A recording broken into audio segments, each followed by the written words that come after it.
Well, hello everyone. Welcome, welcome. It's so good to see you. It's been a long time since I've done a live stream.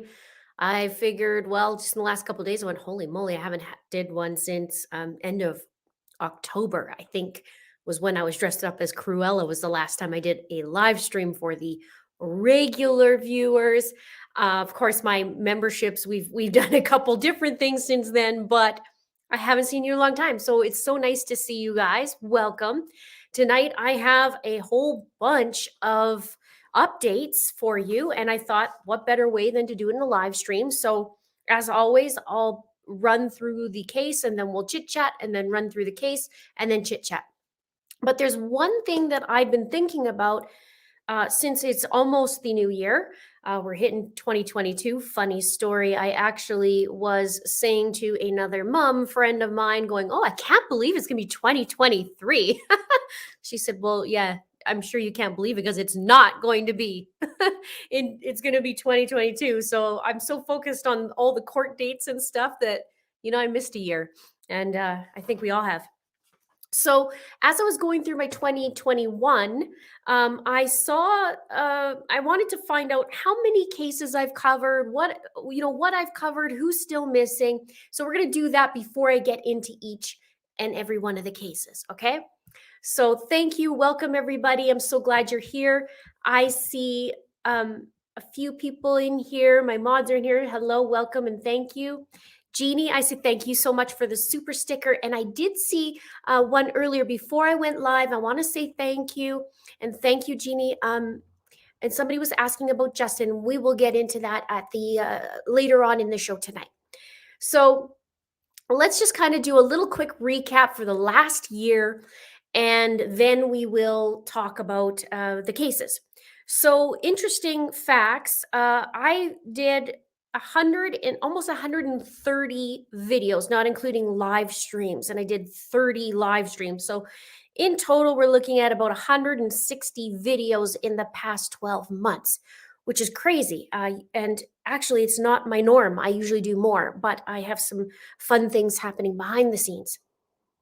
And of those 130 videos, minus the live streams, I worked on 19 different cases, actually 20 because one girl showed up twice in the news.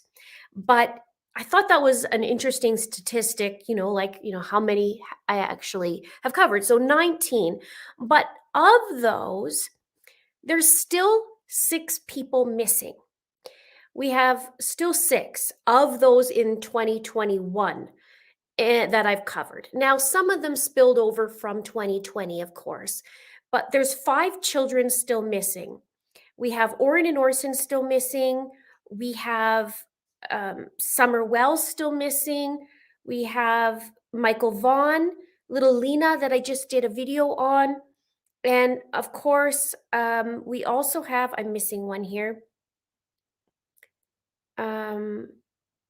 Of course, Suzanne's body, she's still missing. So I have 5 or 6 here. I'm sure I'll go through it again and I'll go, oh yeah, I forgot to mention that. So I can't wait to see what the new year brings as well. I think it's going to be absolutely wonderful. It'll be the year out of all these other years. In trial, though, we have 4. And we have Megan Boswell in September 2023. We have Lori and Chad's 2023. See what I'm doing? Megan Boswell in September of 2022. We also have Letecia Stauch. She's in March. She's going to be for 6 weeks, and it is starting on March 28th. I confirmed that today. Now, things can change, of course. And we also have, let me go through here, Barry Morphew in May. That's 3 weeks long. So Letecia is going to be 6. Megan Boswell is going to be in September. It didn't say how long it's going to be, but it starts, I think it's September 22nd. So of those 19 that I did in the last year, again, some spilled over, there's 4 unsolved. And there's also 4 killers or more still on the loose of those 19, which is kind of scary, right? We have Justin Evans' killer still on the loose, or more than one, we don't know. but he or she is still out there. We have Craig McDonald is a Canadian guy I just covered in fall. And some guy came up to him when he was at the Boston Pizza. They had a little altercation. He went outside and then he walked up to Craig and killed him. So he's still on the loose. The Delphi killer's still on the loose. And like there's quite a few. So we do have one happy ending though of these. Pretty much is little Cleo Smith, who was abducted. And she was found safe and alive. I'm hoping this will be the case for some of these other little ones that have been missing. But it's just interesting when you do look back and see, like, oh my gosh, it's been so long for a lot of these kids and they're still not back. And just how many people, sadly, that have to go on the shelf that shouldn't be. You know what I mean?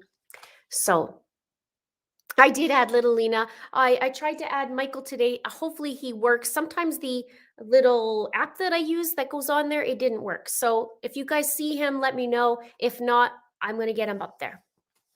And the others too. I still have more to add. But yeah, Cleo's such a happy ending.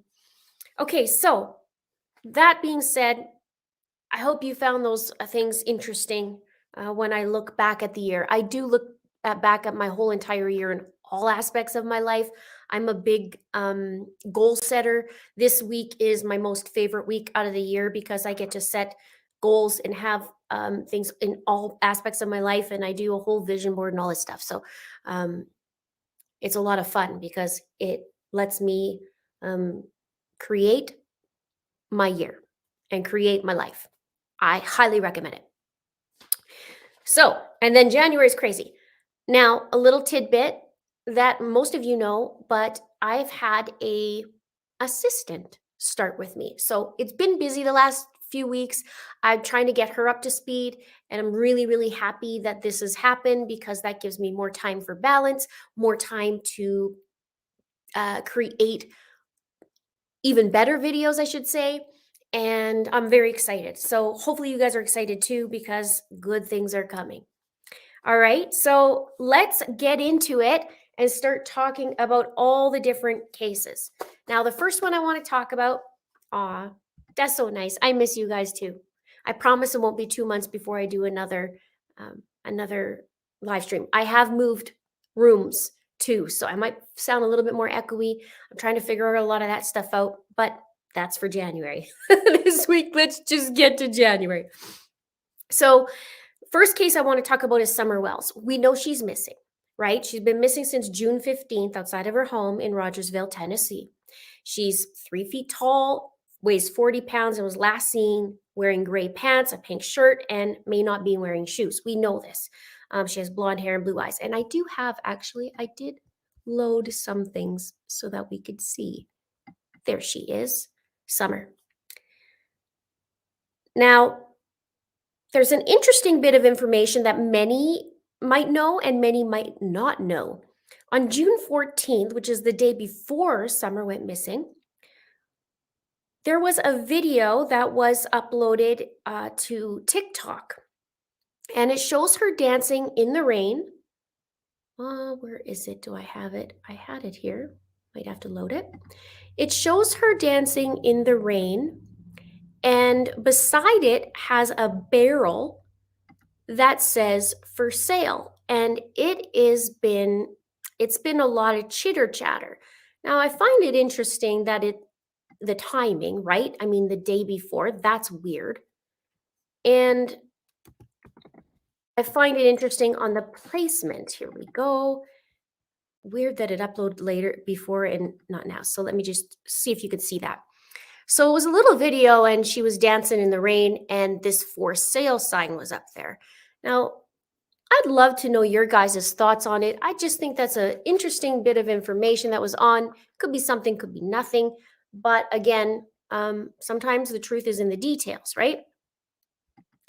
I'll just get back to here, see you guys.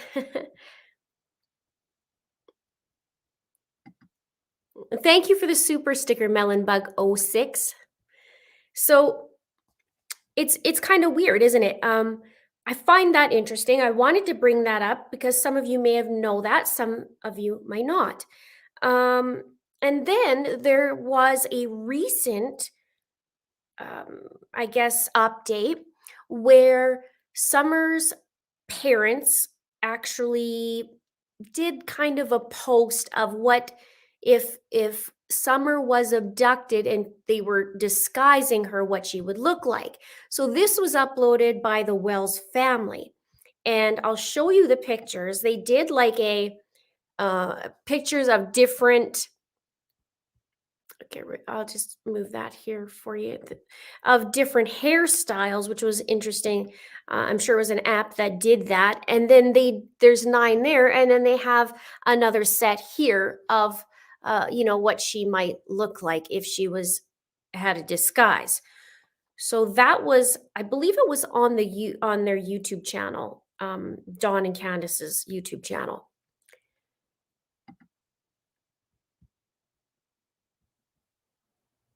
Penny says, "Here's it's a common play for trafficking on TikTok. Interesting."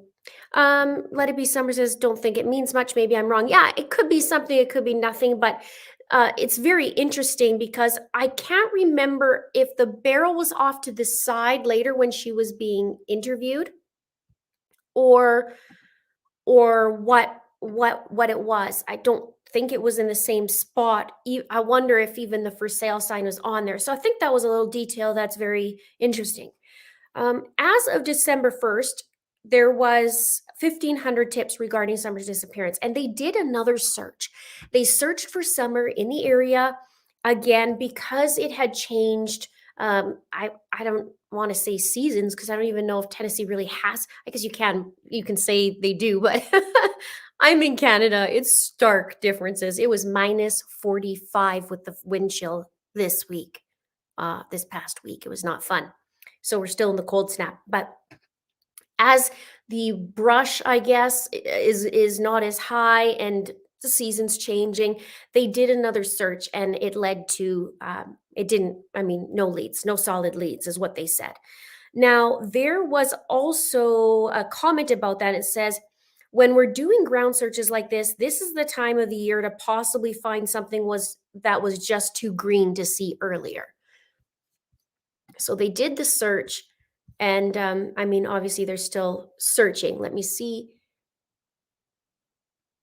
Coincidence, the barrel could be for sale. Just one more disturbing detail in a disturbing case. And sometimes it's just the details, right? Just got to look at kind of everything. So a lot of you are saying, okay, these are weird. Okay. Thank you for your feedback. It's good to have a little conversation. So another thing was there was a neighbor who said they heard screams from Summer's home, and the person said it stopped all three of us. It stopped all three of us cold. We heard this shrill, almost animalistic scream. I knew it was wrong. It wasn't a dog. It wasn't an animal. My son and I decided to go out and see what we could see. We went back on the bank, didn't see anything, didn't hear anything. And she believes that the scream was Summer's. I wish every day that when I heard the scream, I hadn't tried to dismiss it. So those are kind of the 3 little things I wanted to point out, or big things, I guess. I mean, you hear somebody scream and they believe it came from Summer's place. So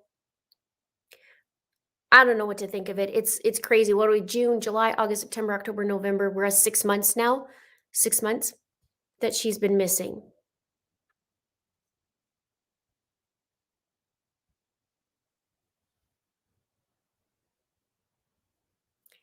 So, okay.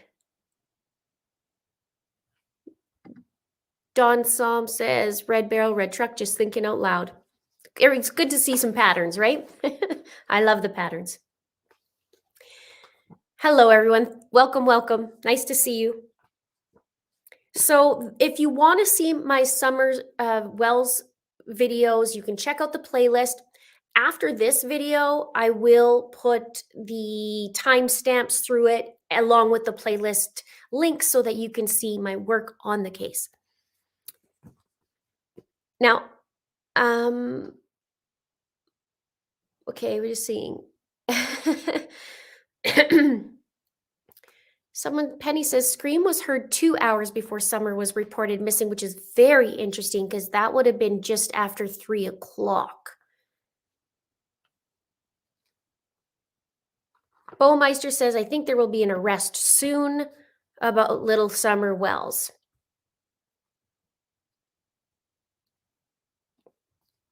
I haven't heard anything about Grandis, about Summer's grandma. Have you? I haven't heard much about her at all. Dawn says around 4:30 it happened. Okay. Yeah, that's what I thought. The barrel was on the ground on the side. That's what I thought I remembered too. All right. So those are my little updates for Summer. I'm hoping that there's something. I know it's a tough case. It's very tough. It's hard to see a little girl who's missing, a little boy, little kids in general, so little, and just vanish into thin air, which doesn't make any sense, right? Because kids don't vanish, neither do people. All right. Well, we have some new news in Lori Vallow's case. Are you guys ready to move on, or do you still have a couple questions before we move?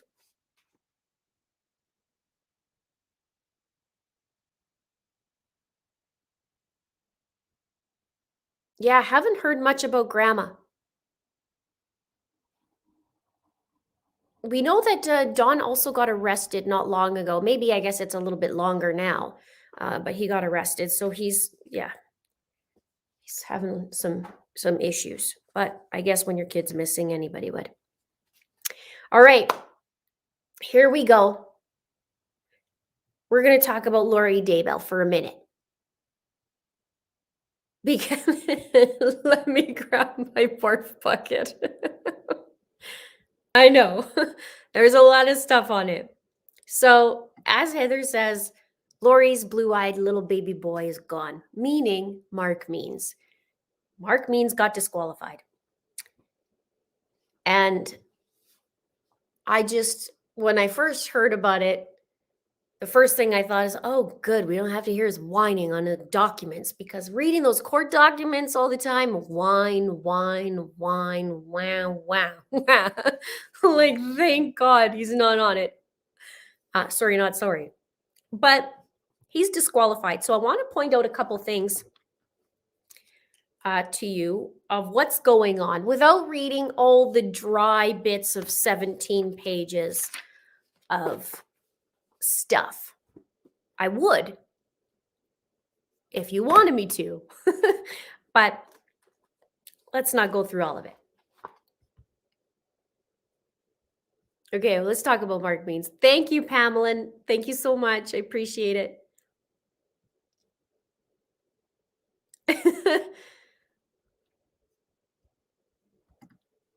Keep it classy, Mark Means. Thanks, Melonbug. That's funny. I love you guys. Make me laugh. Well, this is okay, right? Because I'm serious. When we start reading the documents, we're like, "Holy man, he's whining about Rob Wood. He's whining about this. We're whining about that. It's just crazy." So this is what it says. I'll give you little tidbits. Okay, there was a closed hearing on September 8th, 2021, where the state submitted Exhibit 4, which is an audio file of an April 28th, 2020 recorded jail between Lori and Chad for an in-camera review. Thereafter, the court determined an inquiry was necessary to assist the court in determining the merits of the state's contentions that Mr. Means' ability to adequately represent his client were compromised due to the alleged conflict. Okay, so conflict of interest. So if we go on, I think I have right here. In February was when Lori was arrested. And then she was, Rexburg law enforcement took Lori into custody on March 4th. She was extradited from Hawaii to Idaho. Lori retained Mr. Means. On March 21st, 2020, Chad retained Mr. Pryor, who works in the same building complex as Mr. Means. We talked about this in the past. I've had it in my videos.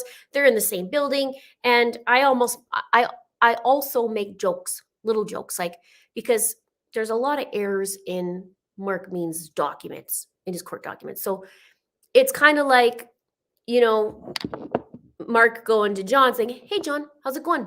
Can I borrow your documents?"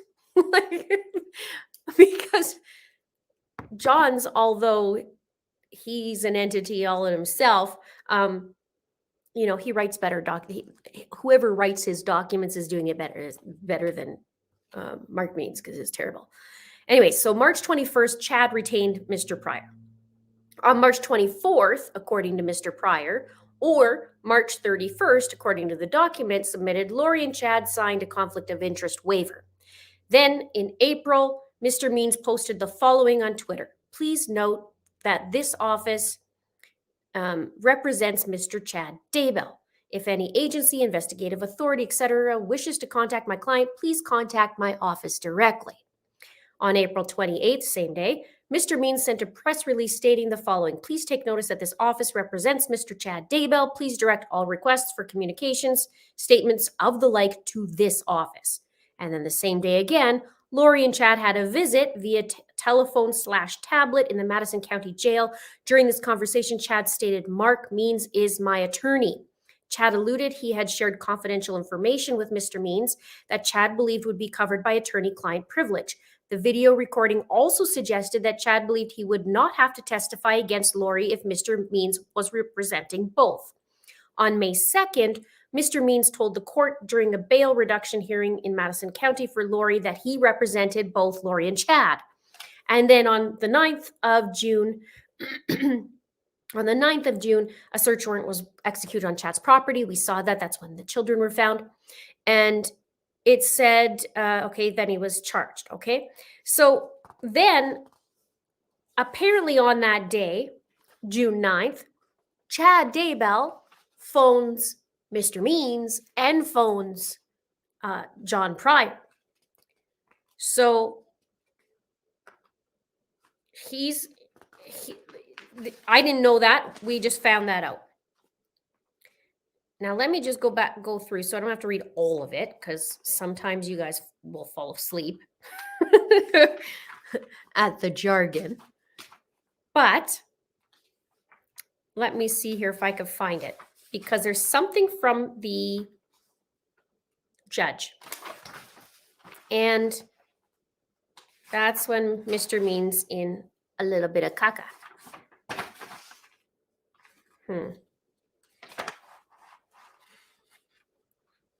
The court has reason to know that a conflict exists. The state has on several occasions raised the issue of its allegation of a conflict and brought the issue to the court formally through a motion filed July 27th.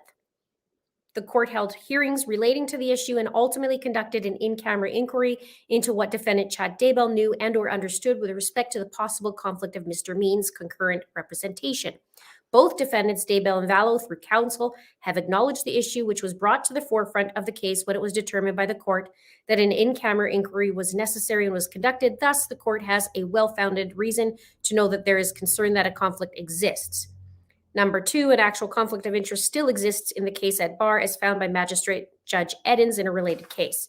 Okay, let me find, because the judge signed something basically saying, yep, this is a conflict of interest. Oh, there's Stephen Boyce there.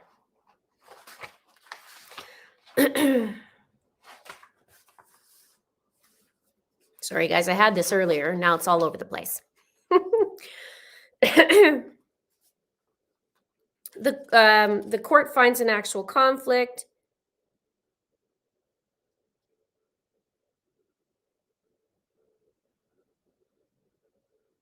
It's weird when there's a lot of silence. Anyways, that's the deal.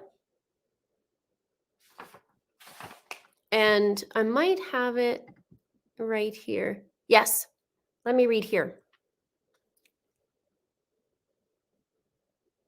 So the conflict of interest wasn't the only concern included by Boyce in his filing. Boyce also indicated an issue with Means waiving attorney-client privilege regarding alleged facts that Lori told Means while she was housed in a state mental hospital. Earlier this year, Lori's case was stayed or put on hold when she was committed to the Idaho Department of Health and Welfare after being deemed incompetent to assist in her own defense.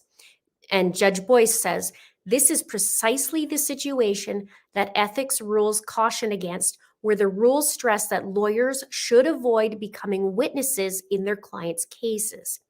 Mr. Means' practice of submitting declarations under penalty of perjury have called into question his ability to competently and effectively represent Vallow going forward, despite the pending stay in the case. So it's effective immediately, and Mr. Means is gone bye-bye. Yay, you finally caught a live stream. Thanks for coming, Mindfulness. Welcome. All right. So, well, that's, I guess, what he's going to be doing. Hallelujah. I don't know about you, but that's one down. It was hard. I remember, and I should have tried to find it, but I probably would have had to go back a while. But on Mark Means' website at one point, I think he changed it, but at one point it had like a bus and like, don't be thrown under the bus, or something about being thrown under the bus, which is the exact verbiage that Alex Cox was using. And to Lori or to Melanie Gibbs, saying, I can't believe they threw you under the bus like that. And then he had that on his site. And Mr. Means is Mark is a little different on Twitter. Like, he's not, I would say, not typical of a lawyer. I don't know, you guys can let me know that, but it's just kind of not typical of what somebody would do on Twitter. And he does some weird stuff. Like, he had a meme on rats running and that kind of thing. So anyway, so Chloe's mom says, I think this judge was fed up with his nonsense motions. Well, I think everybody, even other lawyers, are saying, I don't know what is going on, but this isn't like normal. And Mark wasn't qualified to do this capital case either. Like, anyways, it's good. Heather says she enjoyed laughing at his antics. Well, it's just whining. So annoying. Anyway, that's that. Now, we still have 1 year to go. January 2023 is when the trial is for Chad Daybell. We don't know yet about Lori, what's going on, because she's still in restorative treatment. So I guess we'll find out. Now, they had a motions hearing this morning, but they vacated it. And Jim Archibald is now, well, he was already assigned to the case as a co-counsel, but he said he would like to talk to Lori because he knows Lori watches these hearings, and he says maybe she found out that Mark was disqualified and not know about it, that she would just find out on that day. So I don't know what happened, but she does call Mark her blue-eyed baby boy. So maybe she'll be a little sad about that. I don't know. Maybe she'd be happy about that. I don't know. Yeah. Rob Wood has a very fed up look on his face today. Yeah. I mean, it's difficult. Imagine that you have a few lawyers, a few people around all this, and one's barking one thing, and then we have John, who could never just say yes or no. He just goes off on a tangent for miles and miles and miles. And I don't know how sometimes the judge does a pretty good job. I mean, that's his job. But, sometimes I'm wondering how bad he wants to roll his eyes back on the back of his head, because all of ours can see to Idaho, right? Above and Beyond says, thanks for covering this, my fellow Canadian. Hope you have a safe and happy new year. You as well. Thank you so much for visiting. Thank you. Yay, Canadian. Hopefully you're staying warm because over here in Calgary, it's minus 45 with the wind chill. Today's a little bit lighter, but it's not warm. It's not warm. So you guys agree that he's whiny. Exactly. Well, Dawn, you're right. Dawn is right. She'd rather have Mark than John. Well, we still have time. We still have a year. We still have a year because it's going to be a tough one going through that. It's going to be tough anyways to go through the trial, but with John, it's going to be a little bit different. Remember when he said in the preliminary hearing, I think it was in September, and he said, "Sorry, Judge, I was hearing voices and making stupid comments like that." So it's interesting. Anyway, not beer. It's just carbonated water.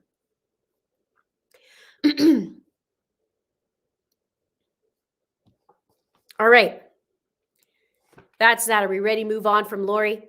But I will warn you, there's still a year's worth for me to create more videos. So, and I feel like we're still scratching the surface.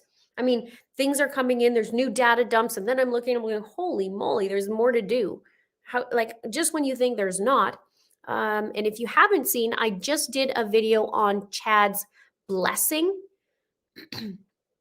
And he did a patriarchal blessing to Alex Cox.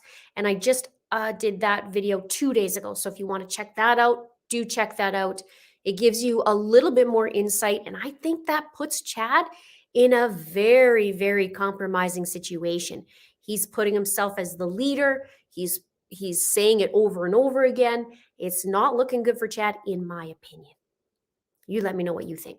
And let me know if you saw that video. Thank you for the super sticker, Jody. Thank you so much. I appreciate it. So, and also the spicy text video, that was something else. It took me 2 weeks to muster up the courage to do that one because it was hard to watch. But do check out my patriarchal blessing one the other day, because it does, I think it's very important to see just how manipulative Chad is. And I wonder, and once you see it, you'll know what I'm talking about. But I wonder in there if he has a little hint and a heads up that Alex was going to die and he knew it. It seems like that. Let me know what you think, and then go to the video and talk about that under the video, so I know where to answer. Okay.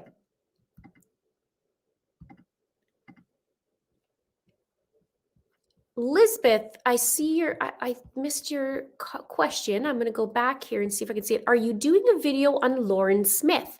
I haven't, but I will write her name down. Thank you for the super chat. I appreciate it. Lauren Smith, I wrote her down, okay? And maybe if you want to send me an email, it's acrimeandashame@gmail.com. If you have any links that you would like me to look at, just make sure I got the right one.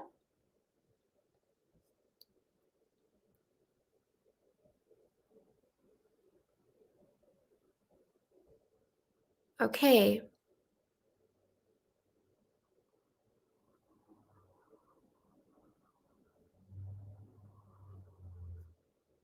Okay, hopefully I got you guys here. Lots of questions coming in.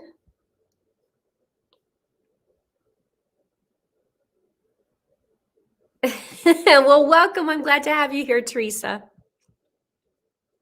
And everybody, welcome. Okay. The patriarchal blessing is definitely putting Alex's forthcoming death out there for Alex's preparation, what the group's expectation was to be. Isn't it crazy? Yeah, like, just when you think it doesn't get more nuts, it does. There's my email if you need it. Thank you so much. Yes, Zulema. Well, Zulema needs to answer questions. I mean, we have Melanie Pawlowski or Pavlovsky, or however you pronounce it. Melanie Boudreau. Thank you, Fiona. I appreciate you. Thank you. They have lots of answers, lots to answer for. But I think, some people are sick of the case, right? But there's still more. And the details are just starting to come out. So we're seeing more and more how it plays out. And Chad's positioning himself as a leader through and through, really. And he's pushing it like hard. If you watch that patriarchal blessing video, you'll see how hard he's pushing. But it doesn't excuse Lori either, though. I want to say that just because I'm saying he's positioning himself as a leader. I mean, we know Lori has a lot of things she needs to own up to in it as well. So I'm just hoping that even though it's been a year, maybe this is a blessing that we can have that year so that they can, make other people accountable who need to be accountable and have that have the evidence to back it up. Thank you, Michigan Husky Squad. Thank you so much. All right.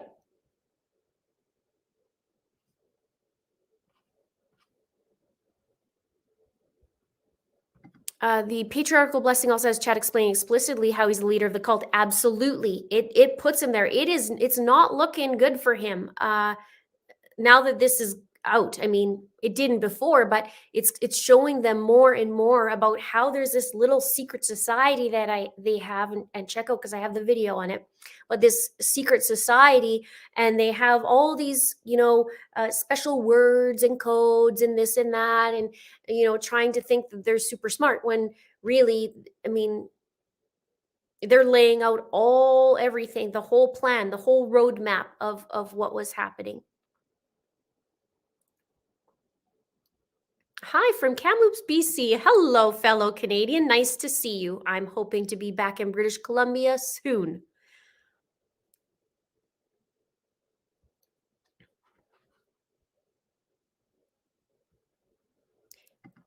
Thank you so much, Carla. I appreciate that. Thank you. And Batty says, thank you for doing these updates. I look forward to you for facts in these cases, your timelines, and I trust your me. Thank you so much. Well, I thought it was cool to do a live stream tonight and get this all out there. And then, keep doing other videos. But I miss doing live streams. I really, really, really, really enjoy it. And so I gotta keep doing it. It's been a couple months, which is weird for me. Usually I do like, one a week, one every 2 weeks. And it's been a while. So next, we're done with these guys, and we'll keep going from there. Do check out that video. So I want to talk a little tiny bit on Brian Laundrie. But because Gabby Petito's mom has filed a claim to get Gabby's belongings back. She did a petition. So it says, as part of a petition by Brian Laundrie's parents to gain access to his $20,000 estate. Apparently, Brian Laundrie had $20,000 in the bank. And Steve Bertolino, who's the Laundrie's family attorney, he said that the family won't contest Nicole's claim for Gabby's things. He says this is a mere formality. Mrs. Schmidt is seeking Gabby's possessions. Arrangements will be made, and they will be given to Gabby's family without contest. And she filed the request in Sarasota County. It says, while the filing doesn't specify one particular item of Gabby's that she's hoping to collect, her lawyer says she wants everything.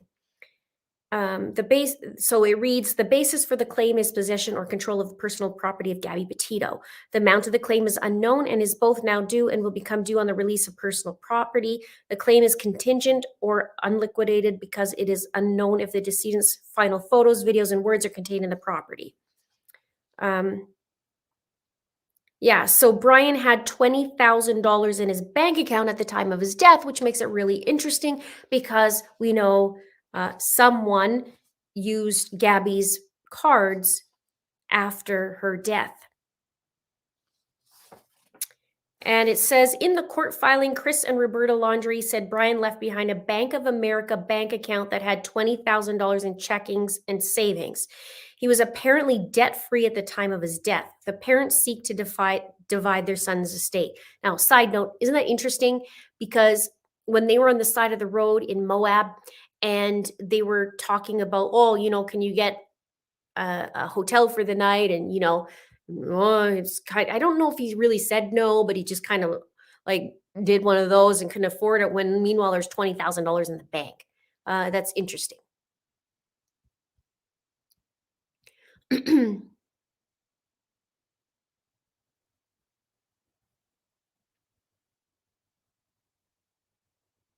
Oh, Calgary as well. Nice to see you.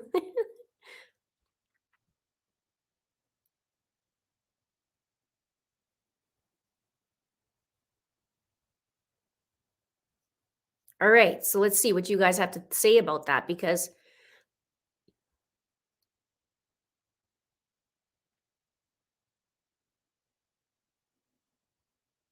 exactly. If Brian was so debt free, why did he take Gabby's credit card? And well, I guess because it's not his. It's not his. I mean, that to me is something huge, right? Well, I might as well use her money. She's no longer with us. I have my 20 G's in the account.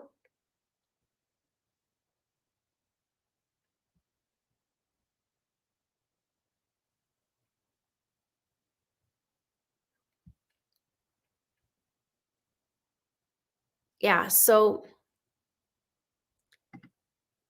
Gabby's dad said in an interview he bought her pizzas. They worked on her site. Yeah. Well, when he bought her pizza, Brian was actually not there. Brian flew back. That was the dates that I know. And Gabby was working on her site. That was right before her video came up. Now, when I was thinking about it, I thought, I wonder if that 20,000 was from their video, but I don't see any advertising on their video because I checked today and their video has 6.5 million views. So I had wondered, like, oh, geez, did Gabby use Brian's Gmail or his Google account and got paid from that video? And that's where it came in. Like, I was wondering, but I didn't see any advertisement or anything of that nature.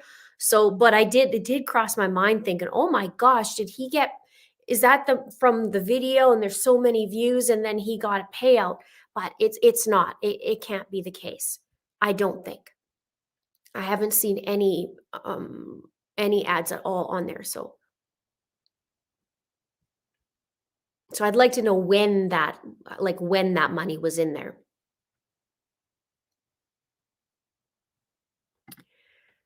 Christy, what about Justin? Any updates? I am a 1065 reporter, 1060 police code for missing person. Um, that's interesting, Christy. I didn't know that, about you. Is there updates? No. Should there be updates? Yes. Will I be doing a video on Justin? Yes.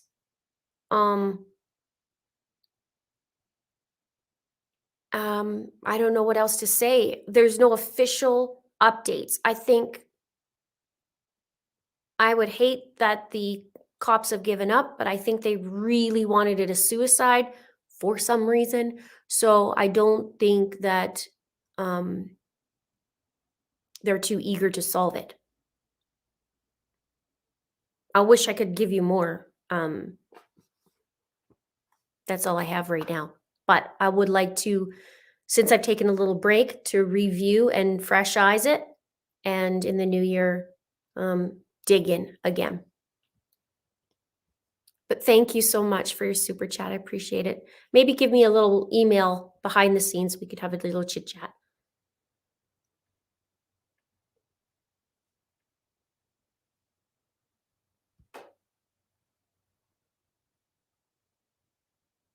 Okay, Jody says, I heard it was an inherent sister got the same. Okay, interesting.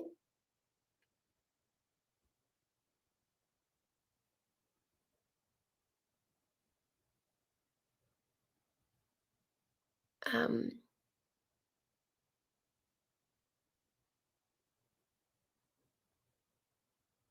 let's see here. I'm just running through. I know you guys. Oh, there, because I'm a little bit behind. I thought a neighbor of Justin's confessed. We're going to get to Justin in a minute, but no. No. There was a little tiny bit of a recording apparently that was recorded allegedly by Lucas the neighbor, and it didn't have a confession at all. There was something that he said that he felt responsible, but feeling responsible and is responsible are two different things. What's interesting is the verbiage of it has changed. So I would like to see the transcript of that to see what was said before we jump to say that there's a confession.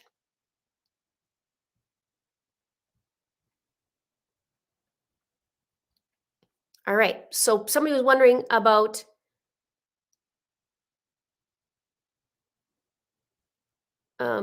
totally agree. Justin was murdered 100%, and the murderers/murderers are still out there.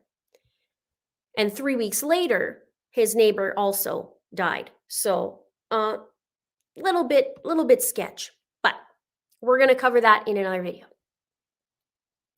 Okay.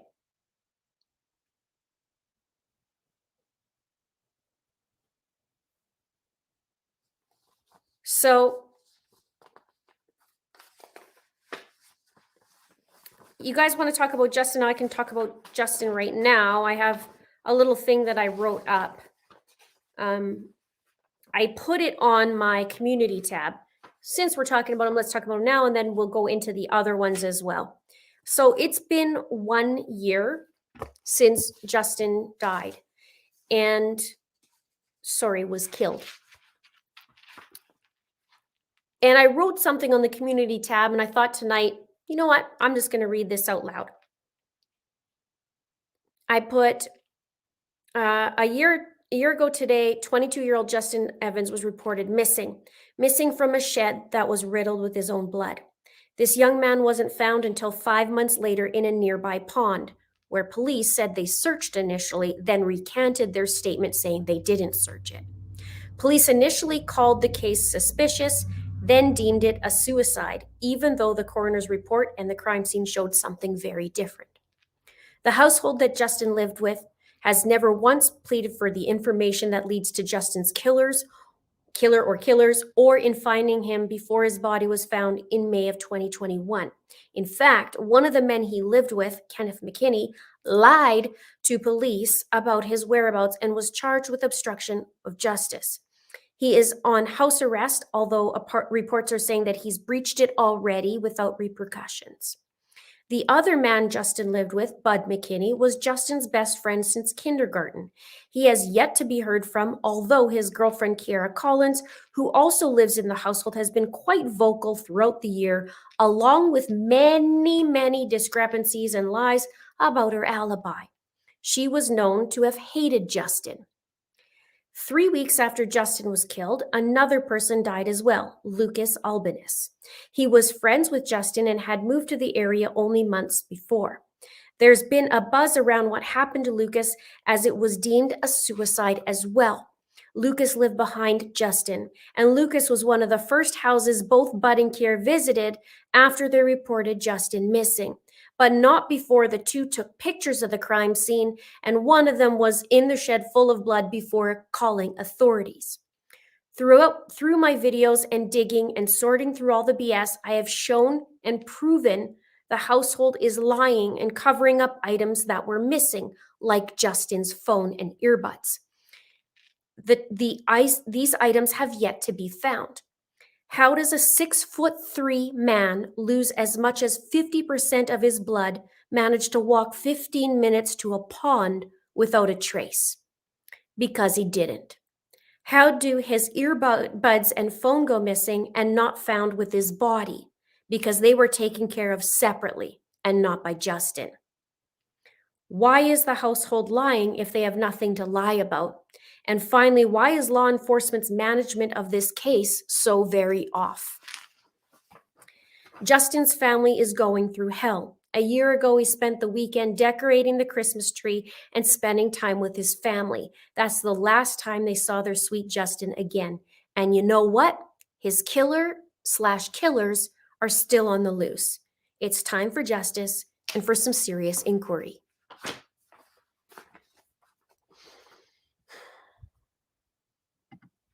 They sure are.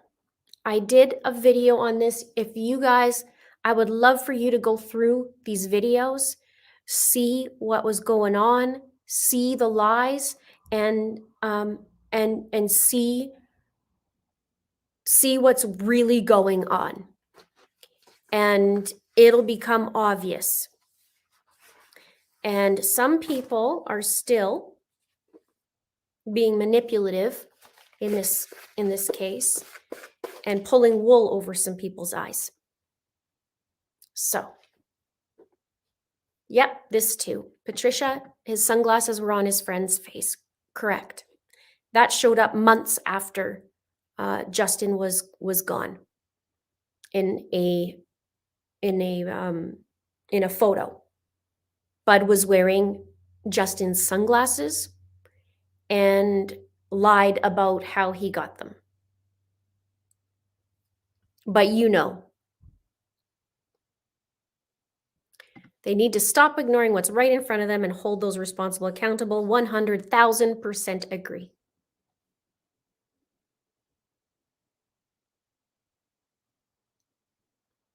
They do, Chloe's mom, they do have pull.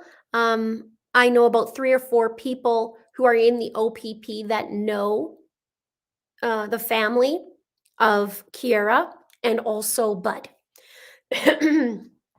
So there's some very interesting things, and Kiera knew things 2 days before they were announced several times. So, I'm a little spicy over it. Not the Chad Daybell spicy, the other kind of spicy.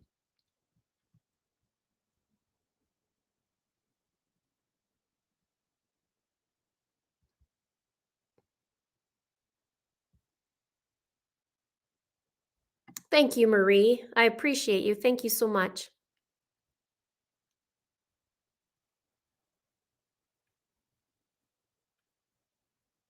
Yeah. So it's very frustrating. The OPP doesn't really have, I don't want to say a great track record, but some of their track records aren't great, if we can say it that way. And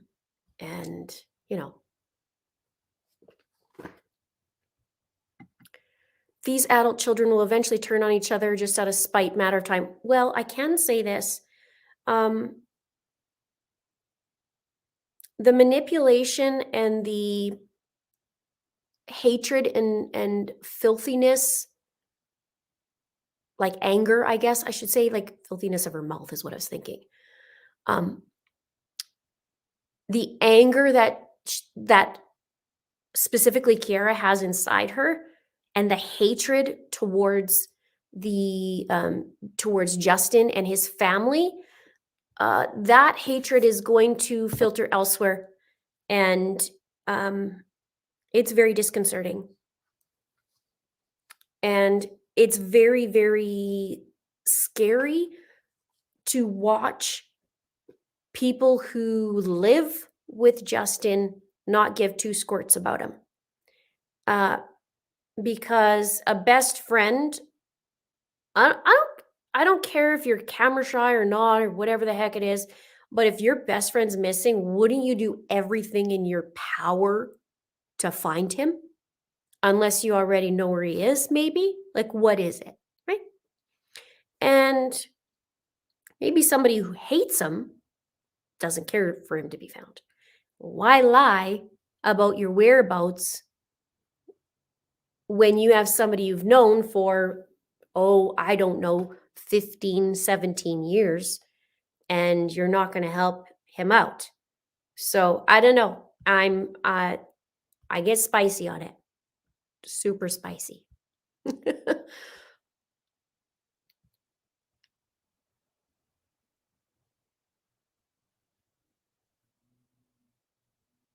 Now, I will give you one more tidbit.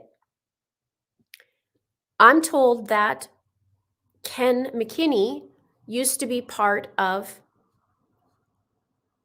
um, what's the word I'm looking for? A gang? And it was called Satan's Choice, I believe it is. Anyways, they disbanded and it ended up being going into Hell's Angels. And Mr. McKinney had a big part of it in the day. And it does line up with his charges. So apparently he wasn't a little guy in it either. He knew how to do things. So I'm just saying, track record doesn't look great. So I'm wondering, I will say this too. Let's just say this. There was also a phone call into the LPP about an event that happened at the home. And the LPP didn't follow up on it. They didn't even phone back about it. Not sure why that is. Does it look good on them? Nope.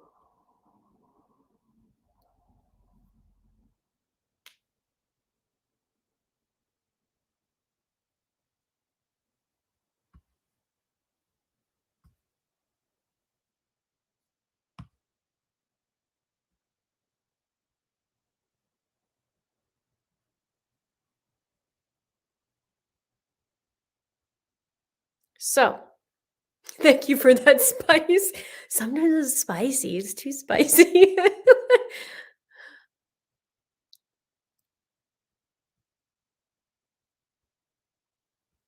So, it's hard because what do you do? You're supposed to trust the police, right? And you're supposed to be able to um I don't know, call in and them follow up. So,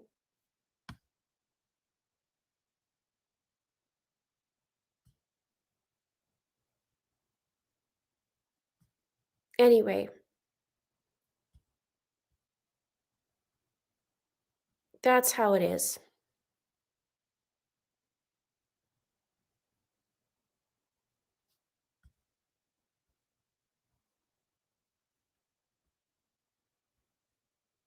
No, the FBI, ours is like our version is the RCMP. So, somebody, haven't you heard it's on fire? It's on fire. It's loin fire. All right. Had enough spice about that. There he is. There's Justin right there.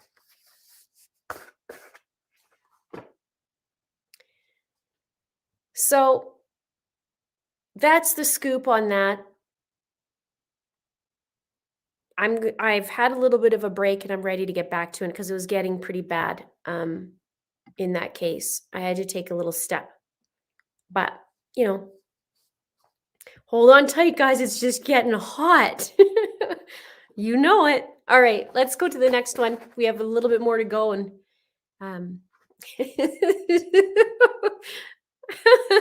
people are coming in with the loin fires now. You can check out my video on that, but don't eat. Just don't eat. Okay. But somebody sent me, oh my gosh, do I still have it? Okay, this is the little comic relief for a second, you guys, because I'm sure, I hope I have it. It's special cream. Please have it. Please have it still. Yeah, I do have it. There, loin fire cream. Anybody need some?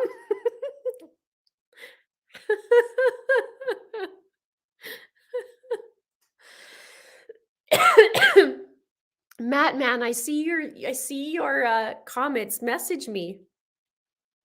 You can come on the show. Oh, you guys see my nails. These are my little reindeer nails. Did you like that? Is your loin fire cream? Okay. Okay, now I gotta get serious again. We needed that a little bit. Whew. All right. Let's talk about little Lina.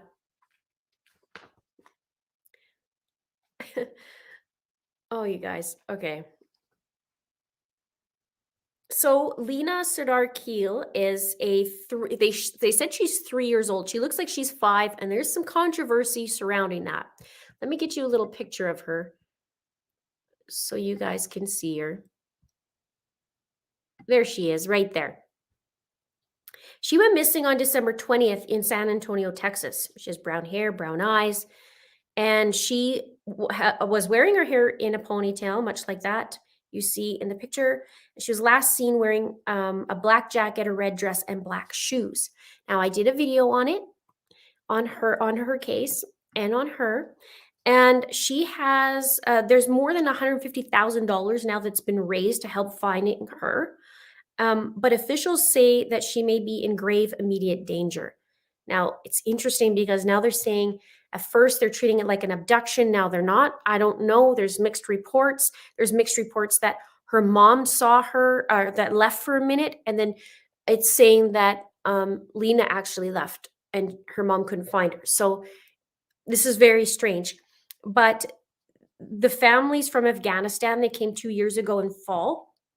And the Islamic Center of San Antonio put up a reward of $100,000. Crime Stoppers also offered a reward of $50,000. And it says San Antonio police have requested the aid of the FBI's Child Abduction Rapid Response Team, and FBI agents are working diligently to gather and review possible evidence in the girl's disappearance. And then now they're looking at 18 minutes, an 18-minute window.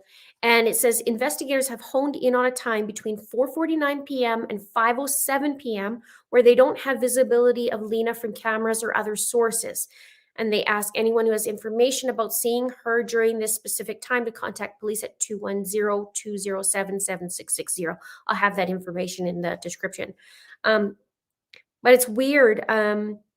It says police and FBI teams have searched the area near the playground and shut down the initial on-site command center because they've exhausted what they can do there.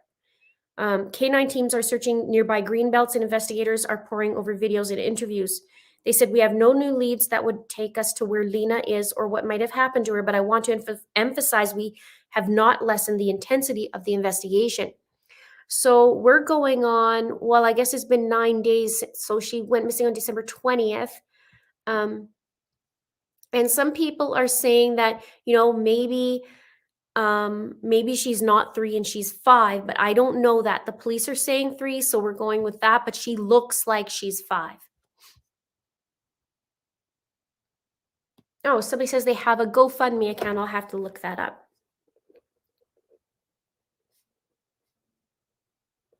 I'll write that down to go look.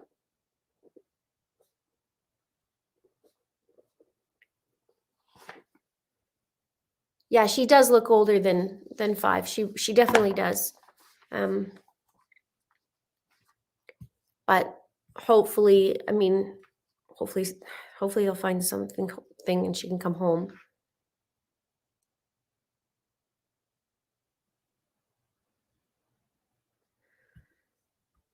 Isha, hopefully I said that your name right. Theory, could the Wells parents set up Summer to be abducted that day for ransom money? It's a good question. I want to say anything's possible. I know that Dawn and Candace have been seen now on different shows. When on Dr. Phil, etc. There's something that has to do with this cornbread mafia. That was a point of some strange behavior, and whatever reason that is. So this cornbread mafia is super scary from my understanding. It's not just drugs, they do trafficking and all this stuff. So I don't know, but I think anything's possible. I appreciate your super chat. Thank you so much. And thank you for sharing your theory.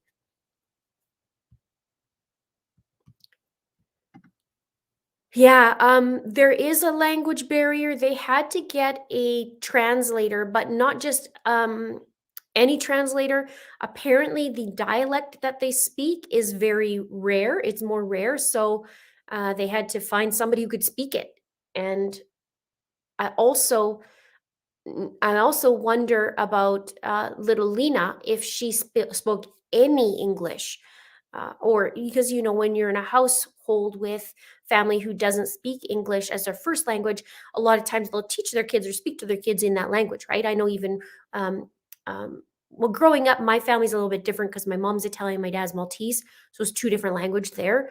But my Italian friends, they mostly knew Italian growing up because their mom would scream at them in Italian, and then they learn English. So I do wonder if she spoke any English at all, or just a few words, or how was that?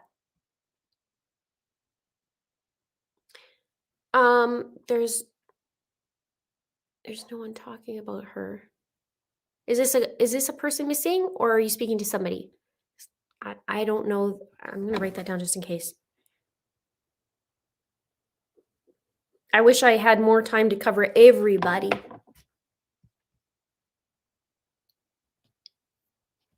Danny Lee, give you. I'm currently talking about little Lina. She's a 3-year-old little girl that went missing. I've been talking tonight. I covered Summer Wells, Susan, Summer Wells, Lori Vallow, Brian Laundrie a little bit, and Gabby Petito case, Justin Evans, and we're just talking about little Lina.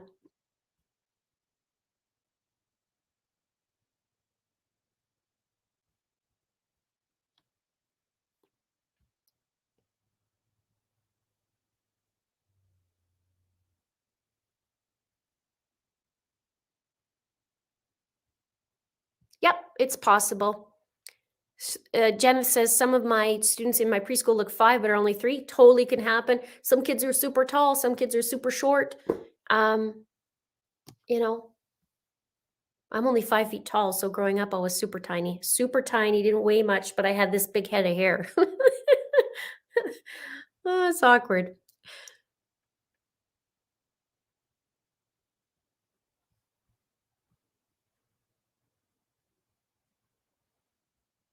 After 2 years, Lena should have picked up some English. Possible, Dawn. It's possible. Um, she may know a little bit, depends on what was she watching TV, wasn't she watching TV, who was she around, who she spent her time with. Maybe she knew a couple words, maybe she knew quite a bit, maybe she spoke it, no problem, because little kids learn really, really quick, but we don't know. Karen, I heard that she was pregnant. I didn't know how far along, so thank you for letting me know that. I didn't know it was that long. And somebody says Lena does not speak English.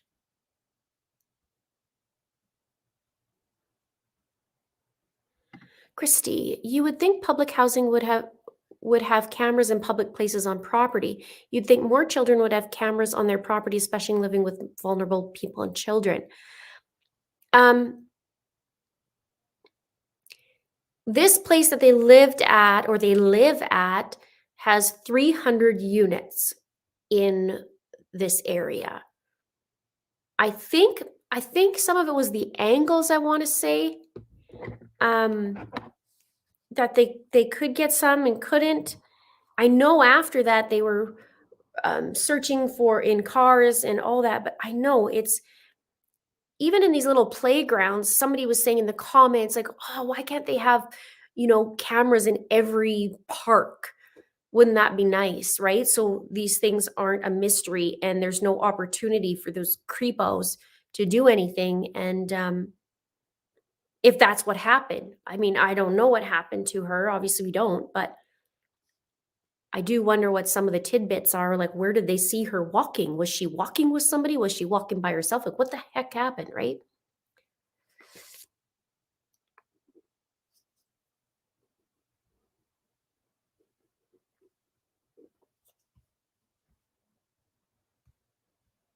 I did read on the place they were staying at.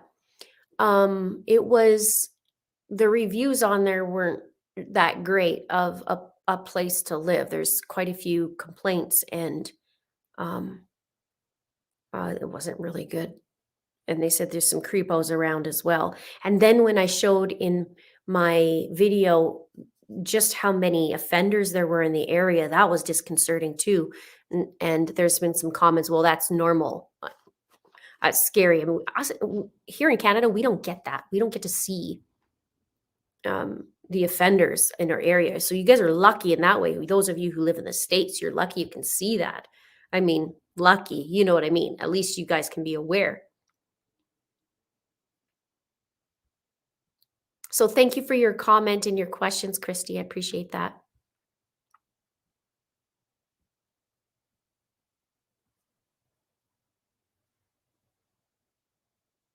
I'm little for my age too. So my niece is like that, little for her age. And now I'm going backwards. I hope I'm still 5 feet tall.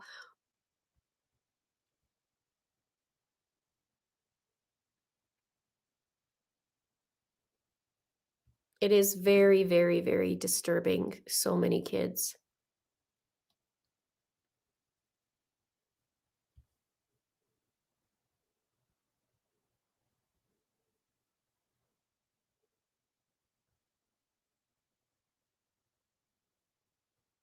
All right. So I hope little Lina can be found okay.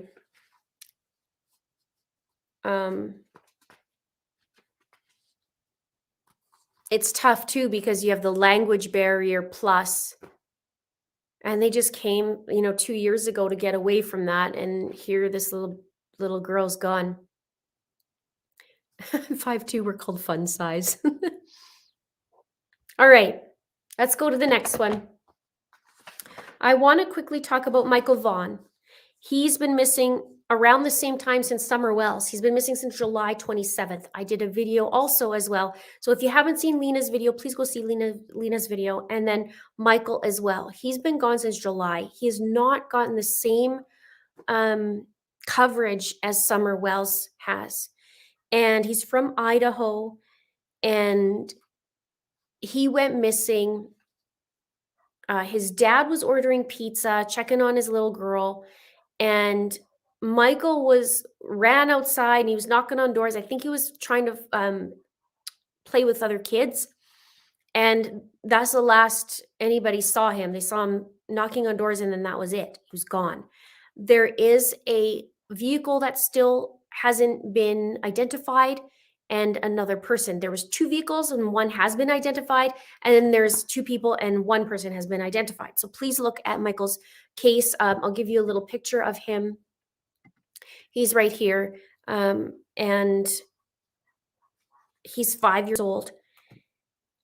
The family has done, or I guess somebody set up Lana Westbrook, her name is. She's the coordinator for a Christmas Eve vigil that they had for Michael. And she said the tragedy isn't just one event that happened on July 27th. It is ongoing, and our presence shows his family we are aware of that and aren't going anywhere either. We are sending a direct message to the person or people who have Michael. You made a mistake. Please don't continue to make more. And they figure Michael was abducted. So the police department, who has been working nonstop on this, they said, they did an update, and he says, as most of us prepare to spend a Christmas holiday gathered at a table with family and friends, we ask you to keep those who are unable to gather in your prayers, specifically 5-year-old Michael Joseph Vaughan. There will be an empty seat at his family's table for many of us in this community, an empty place in our hearts until Michael comes home. So they've received 738 leads to date, and they've looked everywhere for this little boy. They have raised, there's a reward for information leading to the safe return of Michael. It's been increased to just over $52,000, and the family has contributed to that fund. And the Police says, may this Christmas be a time we focus on our blessings and remember the greatness of a community is measured by the compassion of its members. So, Brandy Neal, who's Michael's mom, she came into the comments in my under my video, and thanked me for the video and just um, you know to spread awareness for Michael. But I find that is so sad that we see. It's so hard, right? You just want every single case to just be spread and spread and spread and spread and get this little boy home, get this little girl home, get this mom home and dad. But it's just not for him. And the heartbreaking thing is they didn't put an Amber Alert out for Michael. And Idaho has a different law about an Amber Alert than some other states. So, an Amber Alert in Idaho, you have to know that he was abducted. And they don't know. So, therefore, there was no Amber Alert. Super sad. And this is a small town where he was potentially abducted. And it's from Fruitland, Idaho. And yeah, he just hasn't been home yet. I was hoping for a little miracle before Christmas that he could come home. I don't know. Some of you may even say, oh, I haven't even heard of this case.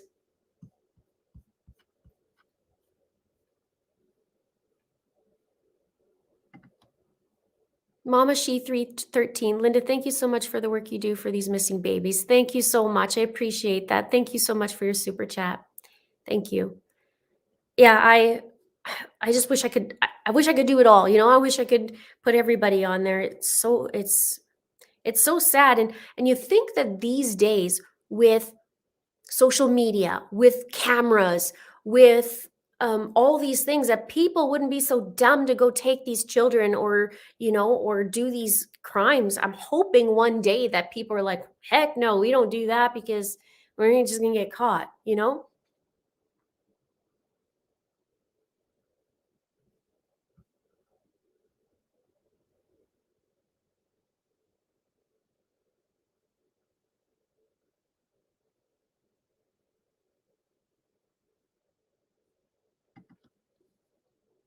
David says black kids go missing and are kidnapped every day. When white kids go missing, it's a statewide emergency. Well, that's a problem. Kids are kids. And adults. Maybe things are going to start to change.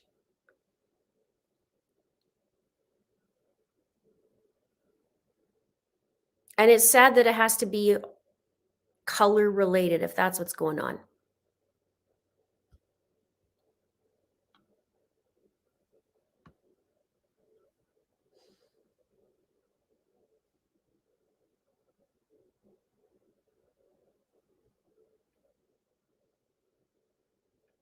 Okay, let me see. I agree. Oops, where did that go? An Amber Alert should be given every time a child goes missing, regardless of the circumstances.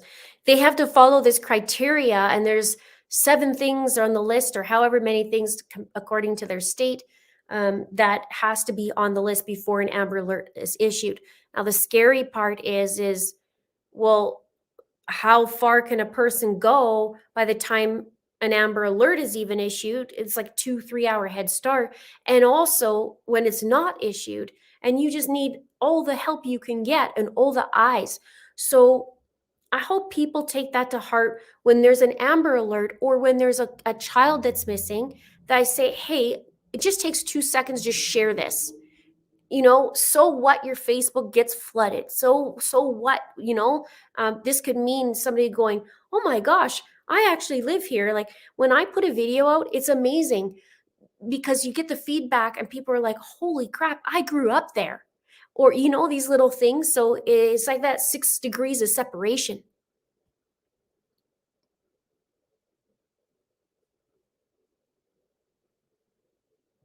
I agree, Brandy. You know what? I had this conversation. I might have said this before with you guys, but when people start finding out their DNA, like what they're made up of and who they're made up of, I think that changes things.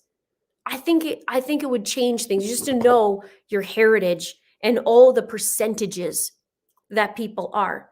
That would, in my opinion, um, maybe start to change people's opinions. I think so, anyways, but maybe, I don't know. Maybe I'm being naive, but I feel like it would make a difference. Christy says, the more we talk about it, it will be eventually recognized as a social problem in our society to force the federal government to actually step in and try to solve this social issue.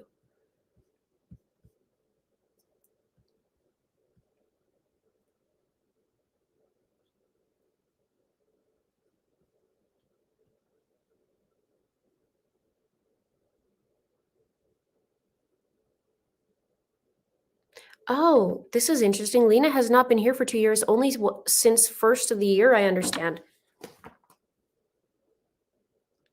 This is interesting. I would have to, I want to confirm what that's about.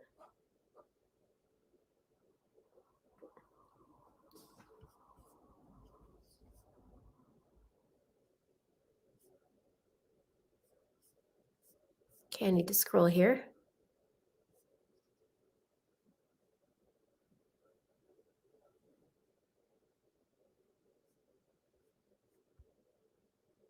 There's your comment, Christy. I was trying to figure out where it went. Thank you.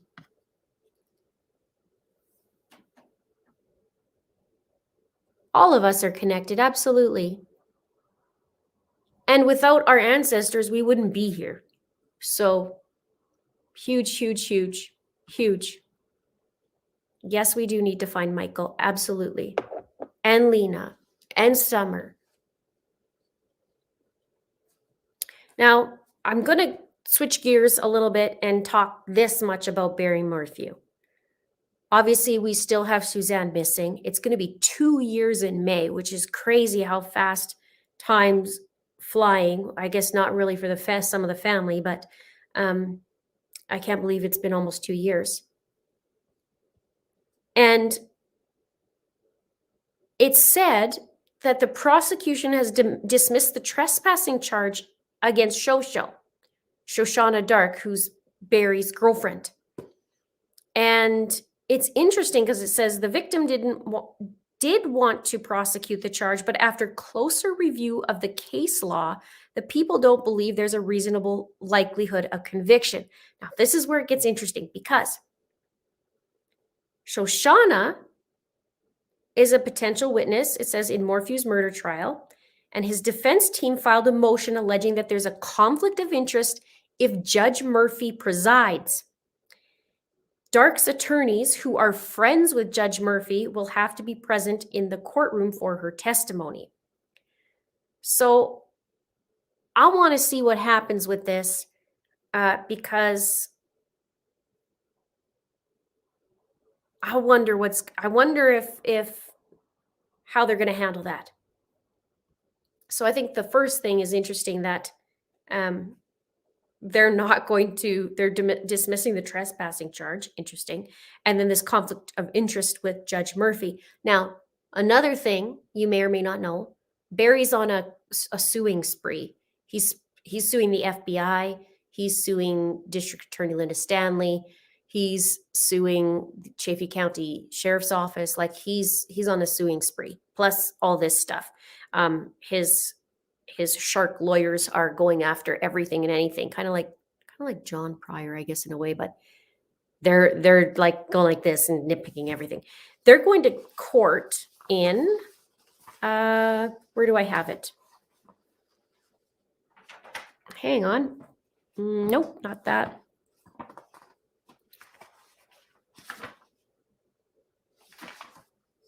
Where did I put the court dates, you guys? There we go. Court date, January 11th, Barry's for a status hearing and a motions hearing. And then he's in court January 24th and 25th for a motions hearing.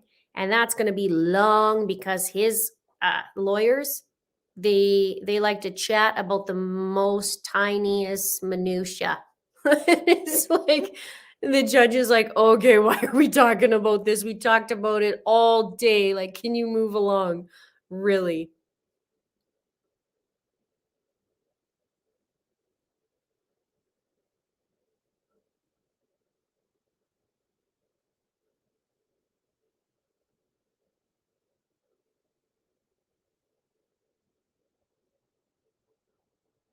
All right.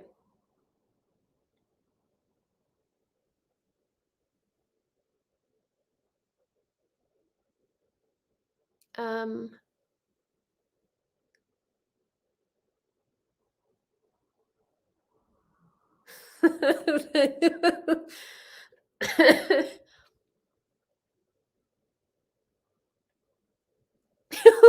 What?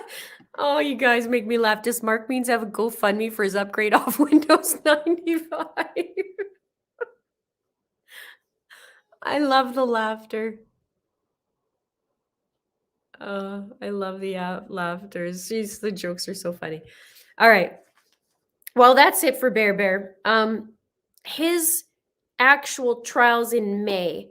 So we'll see what happens from now and then. We'll see what happens in court. It is a little painful because it like even the preliminary hearing we heard mostly from the defense. It was really weird. I find it weird.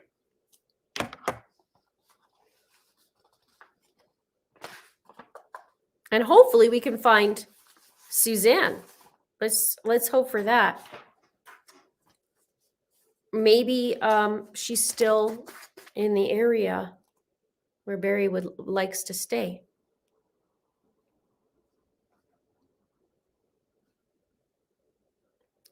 All right. Now we go to Orrin and Orson. I know I saw a couple. I saw a couple people asking, what's going on with Orrin and Orson. Now we're hitting over 1 year. December 21st is when they were reported missing. We don't know when they were actually missing, in my opinion. They were reported missing on the 21st. So it's now been over a year. And back in March of 2021, that's when oh my gosh, it just escaped me. Hang on. Can't believe that.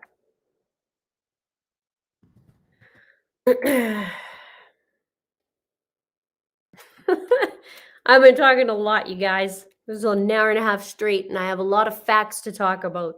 So forgive me for a minute.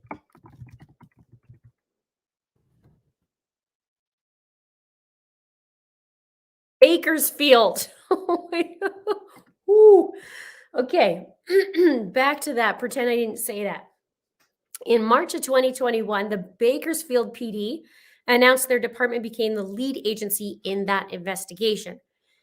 And over $125,000 was raised from given from various local businesses and community members of the whereabouts of the boys. But in November, this is interesting, investigators brought the boy's father in for a DNA test. They said their father, Charles, in early November was brought in by one of the agencies. We don't know if it was just one of multiple, to essentially have blood drawn so that they could DNA matching to remains that either have been found or may be found. The father, the family, and the attorneys have not been told the result of the DNA test of the remains. So I don't know what's going on here, but I would like to look a little bit more into the DNA of what was going on and what the stories is for that.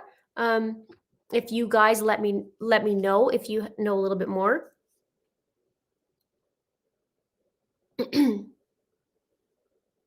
So we did see also, I think it was October or November, that the bio dad Charles was actually speaking out and just said that he misses the kids, and he says they may not remember me, but I remember them, and he's not going to stop. And they filed, the bio dad and the grandmother. So in September, Charles Pettis, the uh, biological father of Orrin and Orson West, and Brenda, Charles' grandmother, filed a lawsuit against Kern County and the state of California. The suit alleges Child Protective Services negligently and wrongfully placed Orrin and Orson with people outside of friends and family, which ended up being Trezell and Jacqueline West. The lawsuit is for financial compensation. That amount will be decided upon by a Kern County jury. The law firm says the reason this lawsuit is being filed, though, is for justice and to make sure CPS does not wrongfully take children away from another family. Now, remember, Trezell said he was the last person to see the boys in their backyard on Monday night, December 21st. The couple claimed that Jacqueline was wrapping Christmas presents and didn't want the boys to see. They said Trezell was with them gathering firewood and then putting the firewood in the house. He says they were playing with chalk. I came into the house. I saw them there. I went into the house. I came back out. I didn't see them there. Remember when I first did this video on this, we didn't know Chalk yet was the dog. So I'm still getting comments on the videos like, Chalk is the dog. I know, but we didn't know that in the beginning. I think it was Chalk was the dog or is the dog. However, okay, let me continue what he said. So he asked immediately to his wife if she's seen the boys. She said no. He says, I realized that I left the gate open and I panicked, came inside the house, searched the house, me and my wife. Once that didn't pan out, I got in the van. I looked down the street in both directions. It was getting dark, getting cold. I got in the van and I hit a bunch of corners. And I believe there was a 13-minute gap that they just sat and just stood there.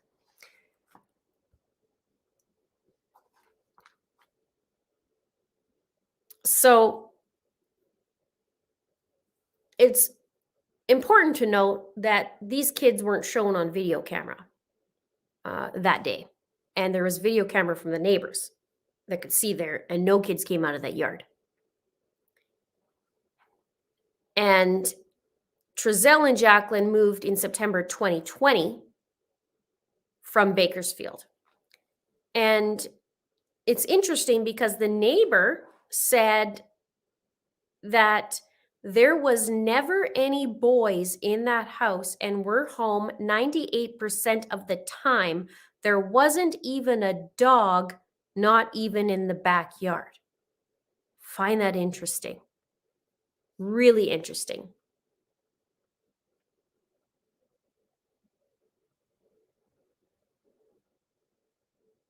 Yeah, why isn't the parents sure? I don't know.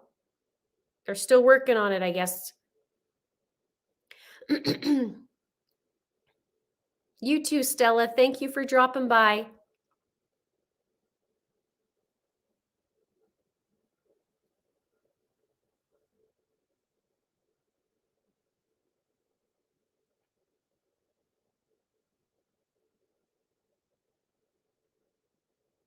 Yeah, so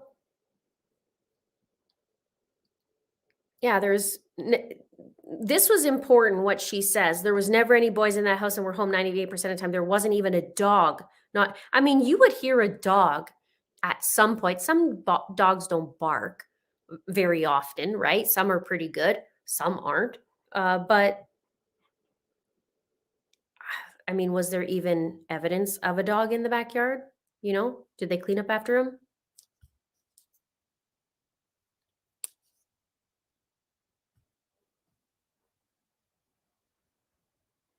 They took DNA from Biodad. Charles.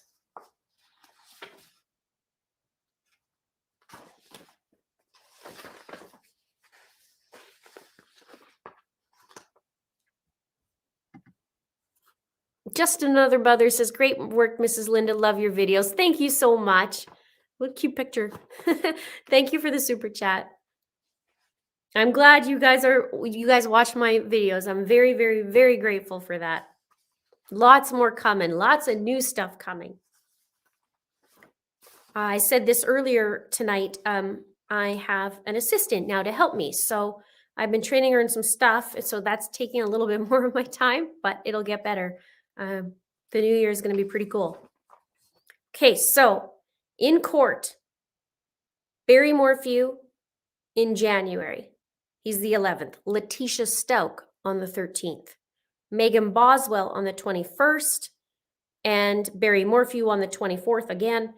And then maybe, just maybe, Megan Fieramusca, who's in the Heidi Broussard case, which was 2 years ago now, and that she's been gone. And this girl, there's no anything for her. She just gets, her court case just gets pushed out and pushed out and pushed out.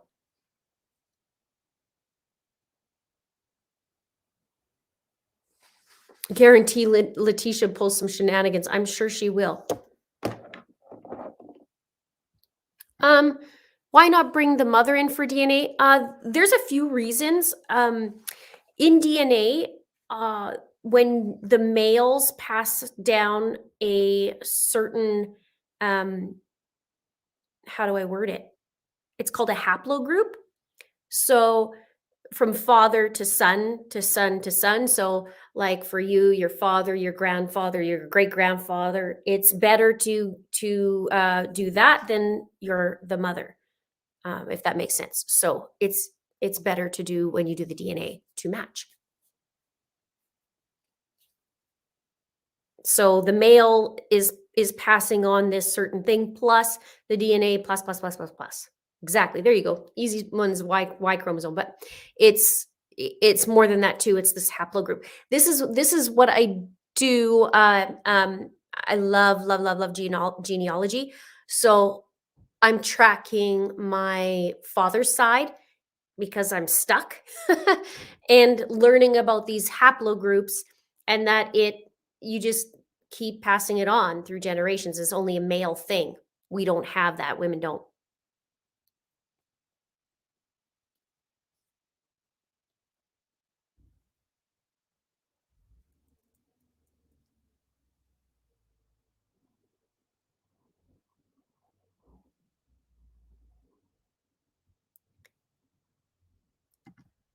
Neighbors also said she saw 4 kids get in the van, not 6. Yeah, I have a video on that. If you go back to the West Boys case, I have a video on the van and their timeline.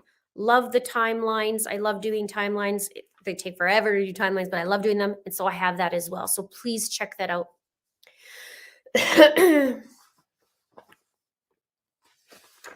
Now, we are almost at the end, you guys. Holy moly. Look at that. How long has that been? 1 hour and a half, almost 2 hours. I'm getting through that. We covered a lot tonight, don't you agree? Put a thumbs up if you agree.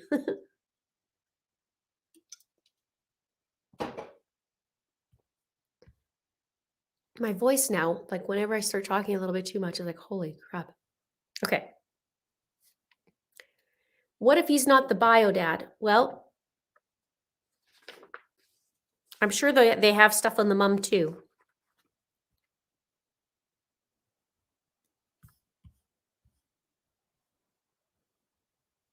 Oh, that's sweet. Thank you, Quinn.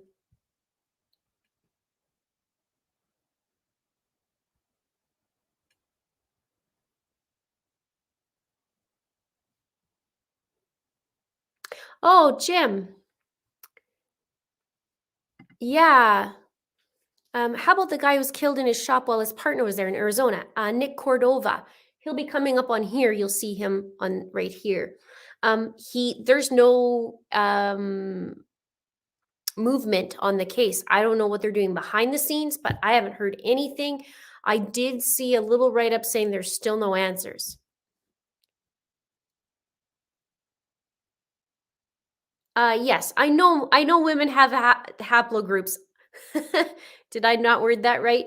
But men are different. It passes on from father to son to father and son. It's different. And the boys are boys. Okay.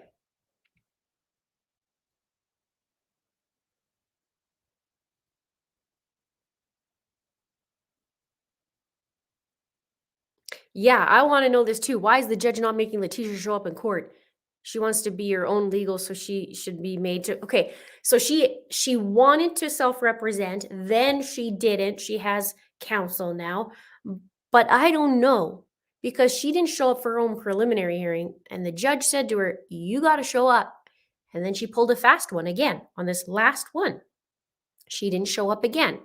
And the judge said, "You're supposed to show up." And apparently, she gets to not show up because she didn't have her medication and she was worried about the safety of others. It's a load of crock. But here's the thing.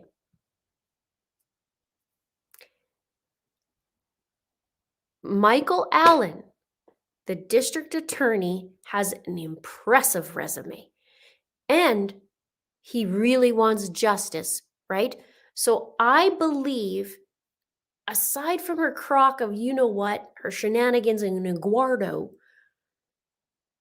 there's going to be justice served. It's a little scary because it's like, whoa, what's going on? Whoa, what's going on? But at the end of the day, they're still going to show the evidence, show what's going on. And I think, in my opinion, Letecia's behavior is only going to amplify her punishment. She's been deemed competent twice already. Now she has to go again for another one. And it's going to be the same thing. So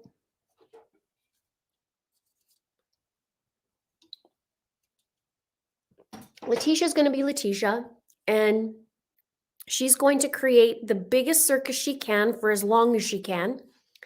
And I mean, I'm sure she doesn't want to look Al in the eye at this point. And apparently he has a new wife. I thought it was a girlfriend, but apparently he's a new wife. So I don't know how she didn't get reprimanded. Who's in charge, right?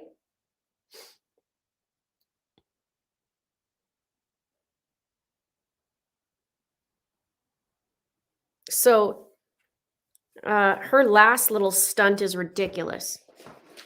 But let her go have another competency. She'll be fine a third time. And she's in, let's see, what did I just read to you guys? January the 13th is a motions hearing for Letecia. And then it's game on because we have, I think it's March 17th. March 17th is pre-trial at 9 a.m. And then the 28th is the beginning of a 6-week trial, which is going to be long time. So you know, and I know that I'm going to be covering this trial in its entirety. I will do it until we seek justice for Gannon 1,000%. You know there's going to be more circus and shenanigans though, because that's just the way Letecia is. I don't think the girl can own up to anything in her entire life. So she's put the family through absolute hell. Not only does the family have to deal with the loss of their son, but they also, and loved ones in the family, they also have to deal with the junk and the garbage of Letecia and her made up BS and her pretend everything and the stupidity. It's just plain stupidity. So, not nice. So she'll get what's coming, and I'm going to be there to watch it. Now, if I can get into the United States of America and I can get into Colorado, then I will go and be there at some point at the trial. But we have to wait and see.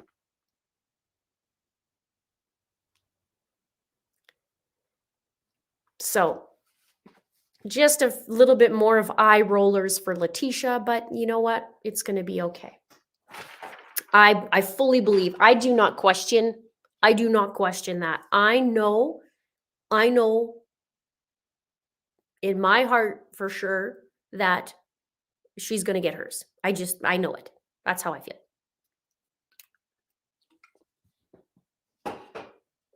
Yes, Cece, I did. I spoke about that earlier.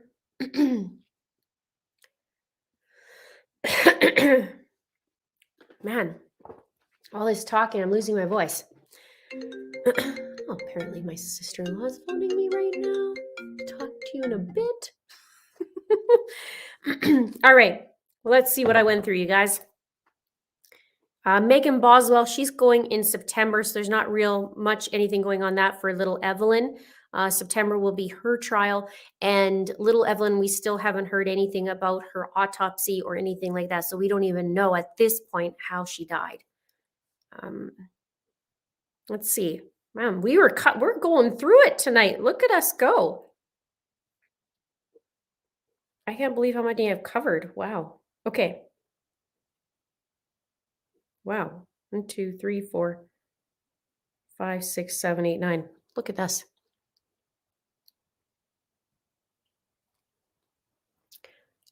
Is Letecia's case going to be televised? I really don't know. I have no idea. I hope it is. I really hope it is.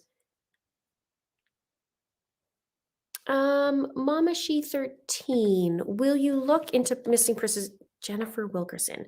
I'm going to write her down. Thank you so much. And see what I can come up with. Thank you very much for your super chat. Okay, Jennifer Wilkerson. Okay.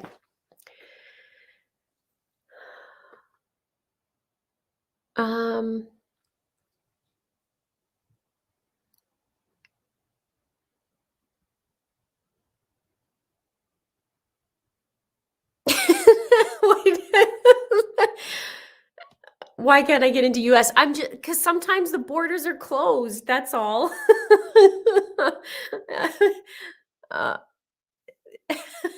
Nothing other than that. Just sometimes the borders are closed. We don't know what's going to happen in March. So it's going to go through April. Fun fact, Gannon's mom, Landon, and I share the same birthday. But I'd like to be down there to support and to, well, in my opinion, watch Letecia be held responsible. I should have said something else, but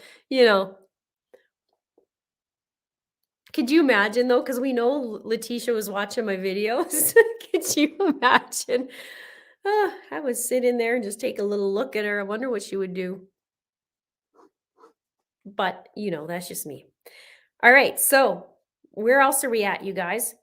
I did cover a couple weeks ago Jamie Coots. She was in the news twice. The first time, that was that creeper in Vancouver who was following her for 40 straight minutes. And then she was in Mexico and got beat up by a boxer who lived in Toronto. And Jamie was sticking up for another girl because this boxer was hitting on this other girl, and Jamie stuck up for her, and he came and popped her in the face a couple times, and she broke her face. She has metal stuff in her face, and her eyes all whacked from this guy too. So he's in jail in Mexico right now. So I'll see what that's going to be all about. I will follow up on that. Aww. Can we all give Linda some hearts for the hard work she puts in to bring us the facts and the stories all year long? Show some love. Thank you, Heather. I hope you feel better. I know you're not feeling good.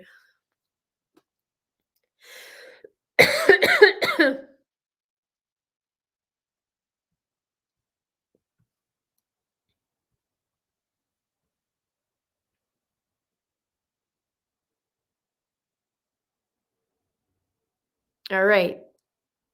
Thank you, Heather. That's cute. Look at all the hearts. Thank you, guys. I appreciate you. I love our live streams. I need to do it more. I took a little break. I was painting the house. I had to do my new little office. Take a look at this, you guys. No more yellow Orange wall. Boom. It's not gold anymore. That's a good thing. All right. Xavier Harrelson, I covered him this year. They found him in a farmer's field, and they said they're going to hold off from giving the results from his autopsy. So I don't know what that's all about. I'll keep you posted. I try and keep track of all these cases and any updates there are. And sometimes there's just not. So I really try hard to keep you up to date.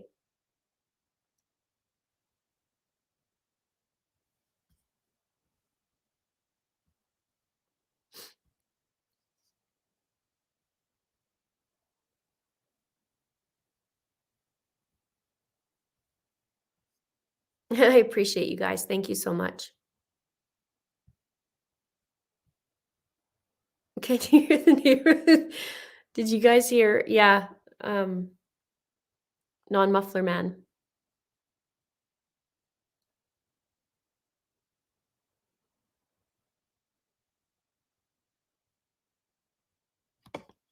I did do a little bit on Justin earlier. I did Barry as well.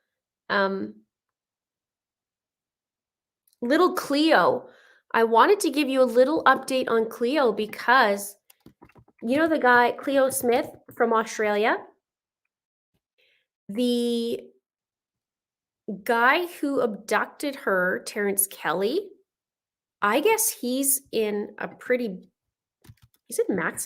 maximum security jail, like a pretty bad jail.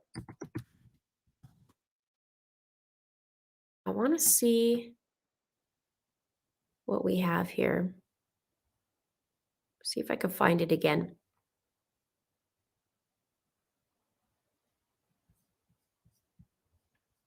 Wonder where I had it.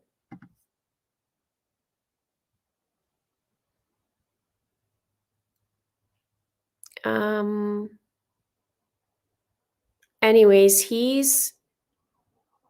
was doing some weird things like threatening the reporters in court and winking creepily to them and doing some weird things, but he is in jail and I think it's maximum security prison.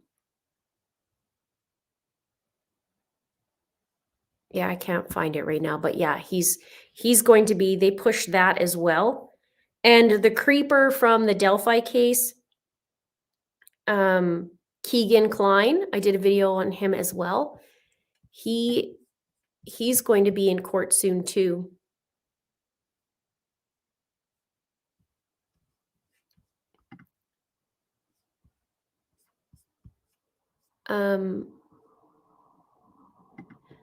Tracy, I'm loving the effort you've been putting into covering these extra cases. You are awesome and beautiful as always. Thank you, Linda. Thank you, Tracy.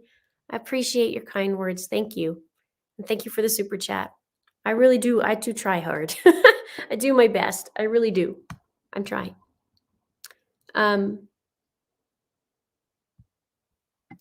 Navy vet. That's why women should always have a concealed and carry or be trained to protect themselves. Well, we're not allowed to do that as far as I know in Canada, but being trained to protect ourselves is very, very, very important.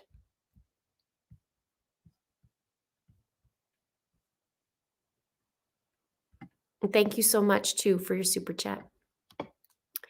Italians do better. Nice to see you. 2 questions. First, why is Barry suing everybody? I'm from Calgary. If you want to drive to Colorado, I have no problem coming with you for support. Road trip. There you go.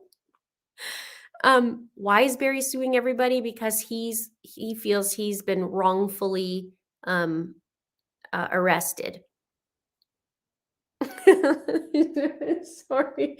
Sorry, there's a little something in my throat. 1 sec. Barry feels he's been wrongfully accused. So he's deciding to sue the FBI, Chaffey County Sheriff's Office, DA Linda Stanley. Not Not sure how. Did I miss anybody? There's 26 people that he's suing. So I'm not sure.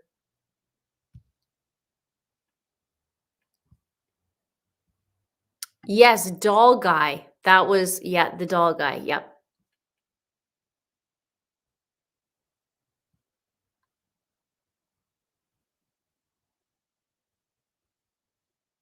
You guys are so sweet.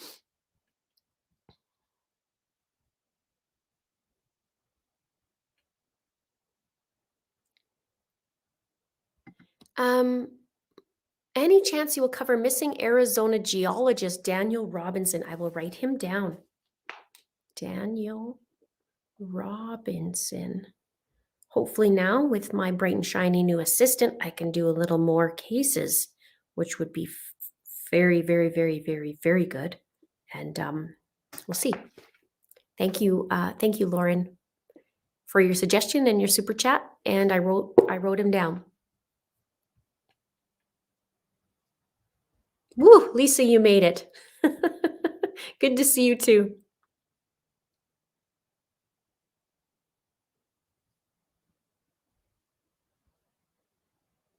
I'm in on that road trip. All right. We're going to get the It's a Crime bus going, and we're just going to drive.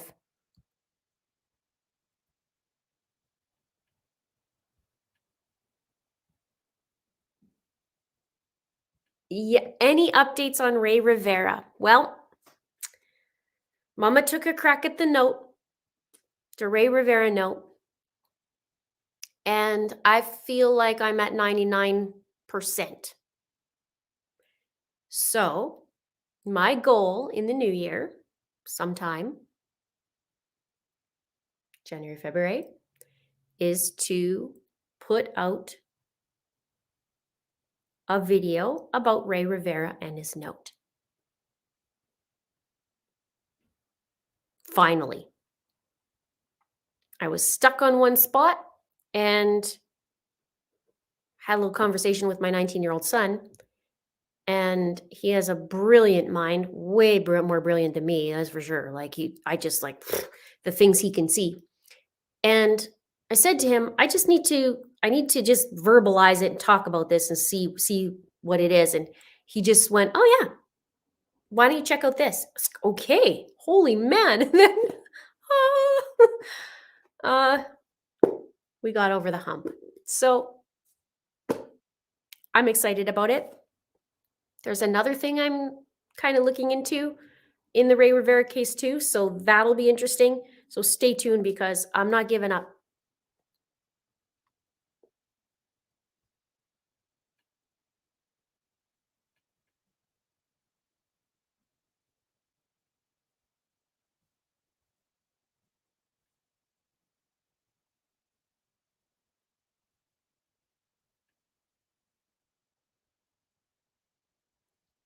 I'll meet you at the border.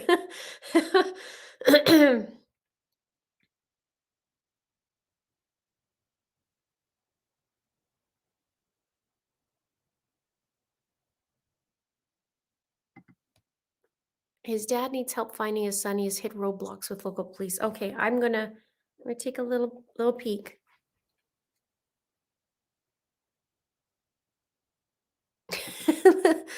I have a plane ready and a house rented for a week. We'd have to crowdsource from Canada. I looked to see what it would cost, like, just I wouldn't say for fun, but I'm like, I'm curious, how much do it cost to have a plane just carry us all down? It was like $20,000. No big deal. Oh, I don't know. Thank you, Lisa. Thank you so much. I appreciate it. Have I ever done a cold case like from the 90s? Would you ever take? Yes, I would take on one. Absolutely, I would take on one. I'm interested in doing cold cases. I haven't. I've done a few cold cases. Not a lot. I've done Canadian one. Obviously Ray Rivera. I've what was the other one? I've done an older one on Lida. She's a lot like Lori. She's the first serial killer in Idaho, first female serial killer. Aw, I appreciate that. Thank you so much. Thank you. Thank you. I love all you guys. Um,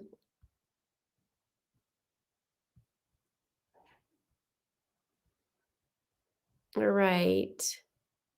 I will jump on the It's a Crime bus too.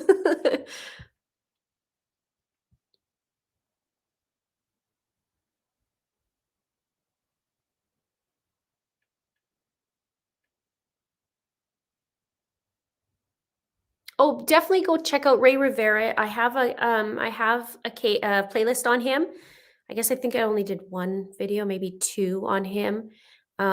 He was a man from Baltimore, and he went missing in 2006, May of 2006, and then he was found deceased and through a hole in the roof at the Belvedere Hotel.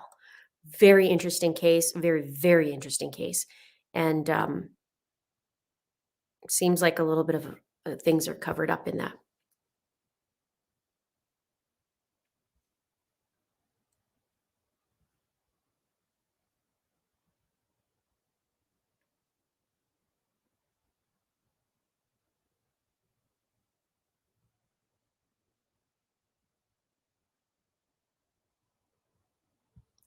I did cover Lina. I just did her a few days ago, and I talked about her tonight too.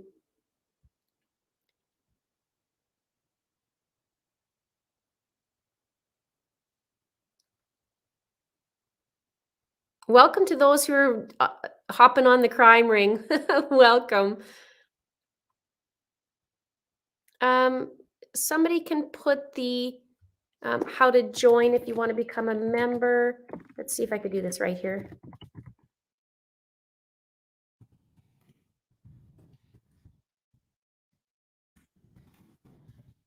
Here we go.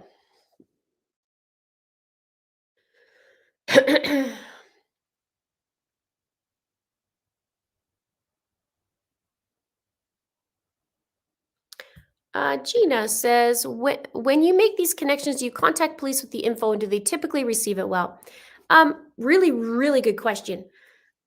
When I make, okay, so I know law enforcement watched my video. That I know. If I come across something, yes, I do. Sometimes it's well received, sometimes not so well received. I can tell you that in Justin's case, I phoned them up before I even started the case. Maybe I just had started it and explained who I was, what I did, if they needed anything, and so on and so forth. And then I saw how the case was handled, and makes sense why they never contacted me, even though I've proven some pretty important things in there.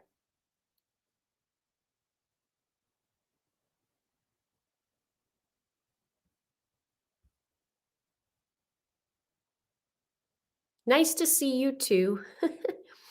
So, all right. Man, I'm getting through these tonight, aren't I? Quite a few this year.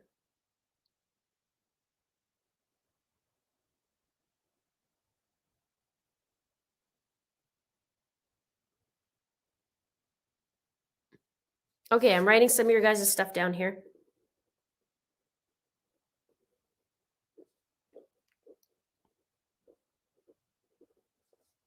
$1992. Okay.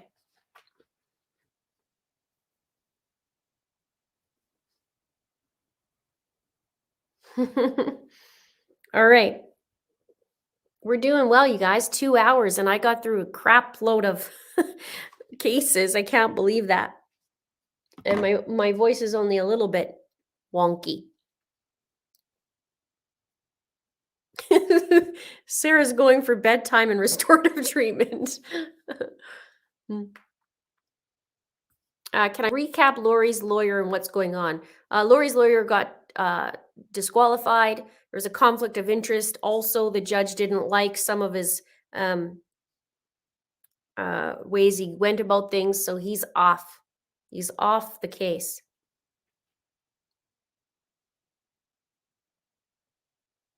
Hello, Jackie. Speaking of site, website's coming starting January. Not January 1st, but starting January, website's coming. Yay!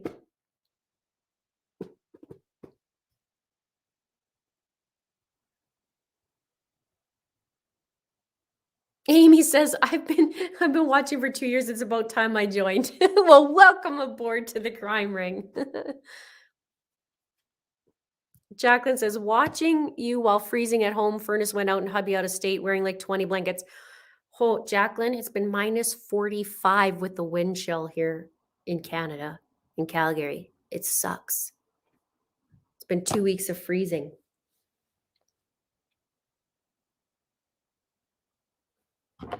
Yes, Heather, Chelsea Small. I remember you saying that.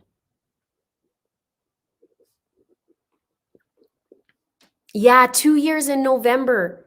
Actually, 2 years in December since my upload. It's been 2 years. Isn't that crazy?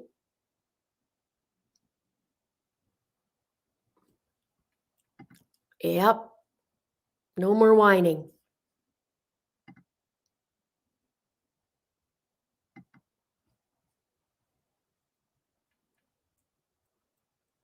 Mr. Linda, he's around. At Christmas time, his sister surprised him for for Christmas. So, and her family. Yes. Great job, mods, tonight and always. And always. They rock it. Thank you so much. They make it safe for all of us to be in here. They make it happy and a really, really good experience. That's Celsius. Minus 47.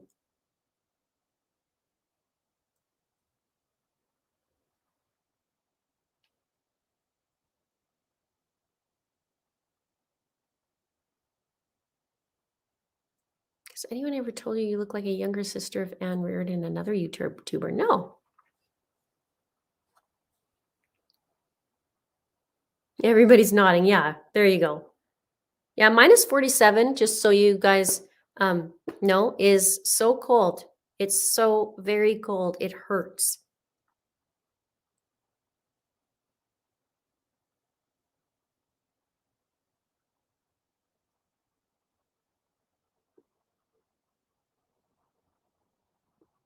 So he left the door open to the North Pole. It's so cold. It's so terrible. But tonight, let's just see. So you can share my pain. Oh, it's not too bad. It's minus 24. And with the wind chill, it's let's see, with the wind chill. Oh, it's the same. That's rare.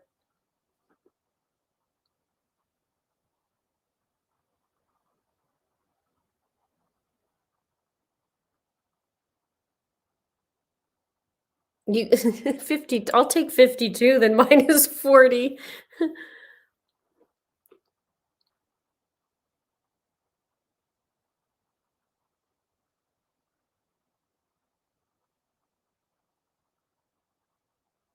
Exactly. This is a great question too. My question about Brian Laundrie's 20,000 is why did he have to fly home to clean out a storage unit to save money when the plane ticket probably cost more than the monthly cost of the storage unit? 100% agree. I don't think the flight home was for that. That's my opinion. Good night, Italians. Do it better. Nice to see you. Good night, everybody. Have happy new year, joy, and happiness. Ciao.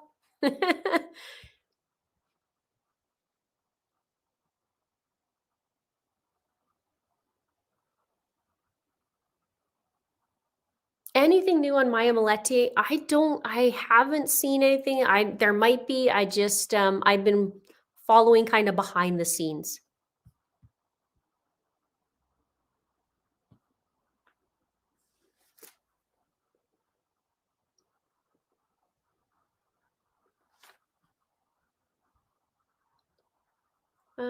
Suzanne Lyles, is that how you say her last name? Man.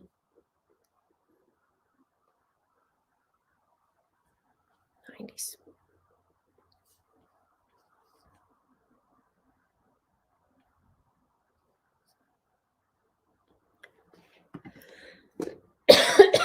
Agree.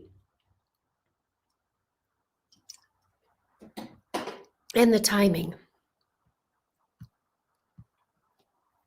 Oh, all of a sudden I have like a tickle in my throat. Sorry, guys, I don't want to cough in your face. Oh, man, we just covered a lot, didn't we? 2 hours, boom. You know, sometimes our Zooms in the crime ring will do like 5 hours and we'll just keep going and going and going.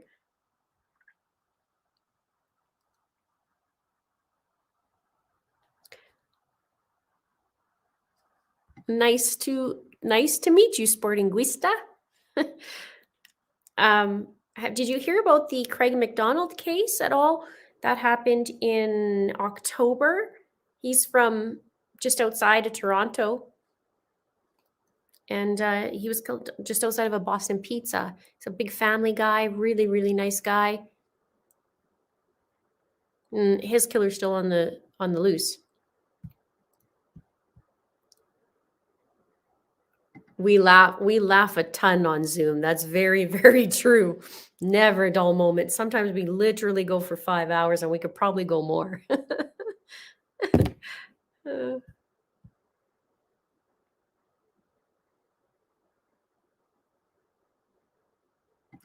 I saw a guy in the news today from Miami that law enforcement believes he's a serial killer. He's a real estate agent. Interesting.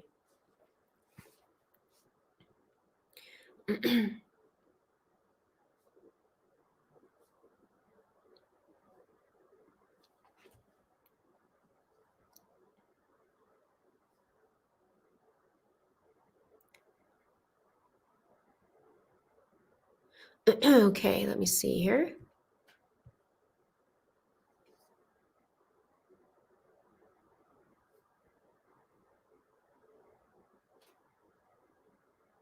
Serenity. Man, you guys have a lot. It's so sad.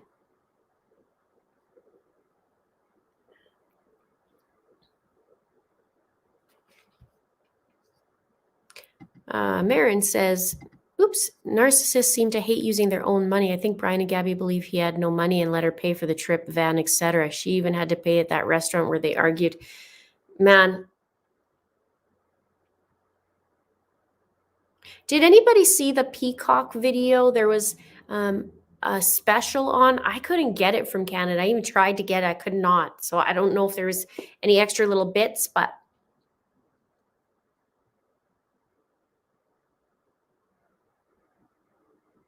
I did speak about Summer Wells earlier tonight. Zooms are the best.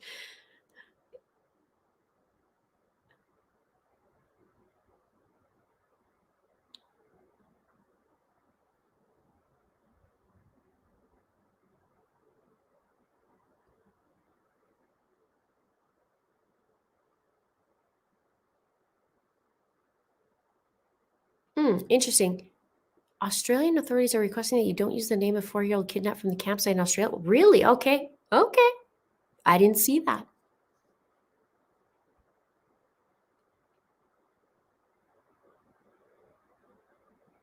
Yeah, Megan Fieramusca, she's still every month. So every month I look to see what court cases are coming up, and every week I want to see, you know, updated things. And hers just got pushed out and pushed out and pushed out. And now finally in March, I think she's doing a pre-trial something, possibly. I don't even know if that's that or if it's just more motions or what. But this is going on 2 years. and we still haven't seen anything happen in that case. And I have it on here.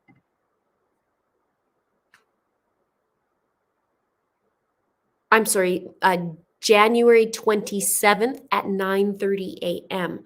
Hopefully there's something, but it keeps getting pushed. It's so annoying. Oh, it was interesting. In the photo frame over your right shoulder, who's the lady between Tylee and Tammy? Okay, I'll have to watch and see who shows up there.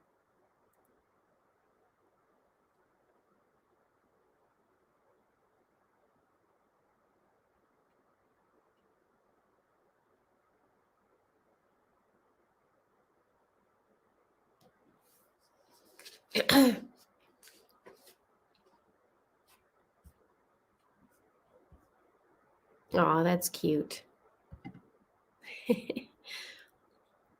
I did talk about Orrin and Orson already.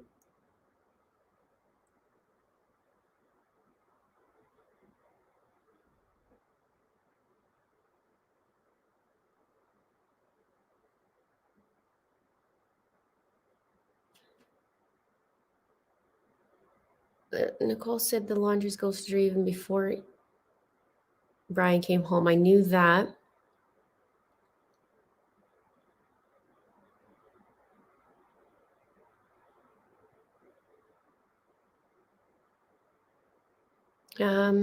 Okay.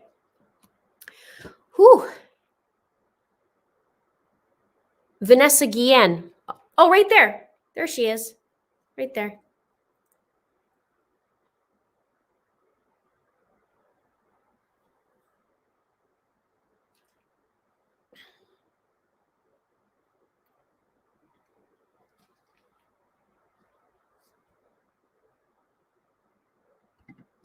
I am from Sydney and media here still using CS name, not initials. And the fellow that took her also got attacked by prisoners. Oh, he got attacked by prisoners. Okay, because I heard that he's in maximum and it's a pretty scary place to be. And I didn't hear that he got attacked. So that's interesting. But you know, that happens when do anything with children and women. So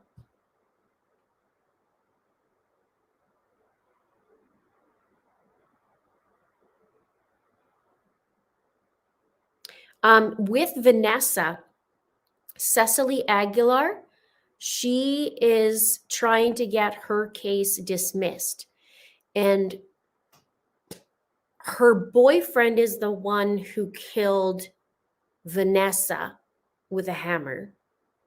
And Cecily disposed and dismembered and burned Vanessa with her boyfriend. And she's trying to get her case thrown out. So I'm following that too.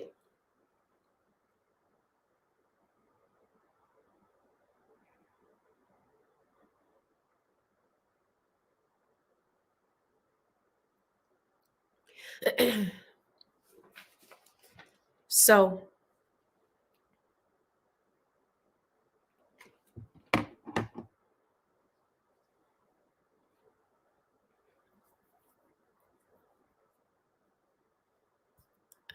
I saw the Peacock movie. The parents and step parents gave really touching information, and they explained a little bit about the first few days before they knew Brian was actually home.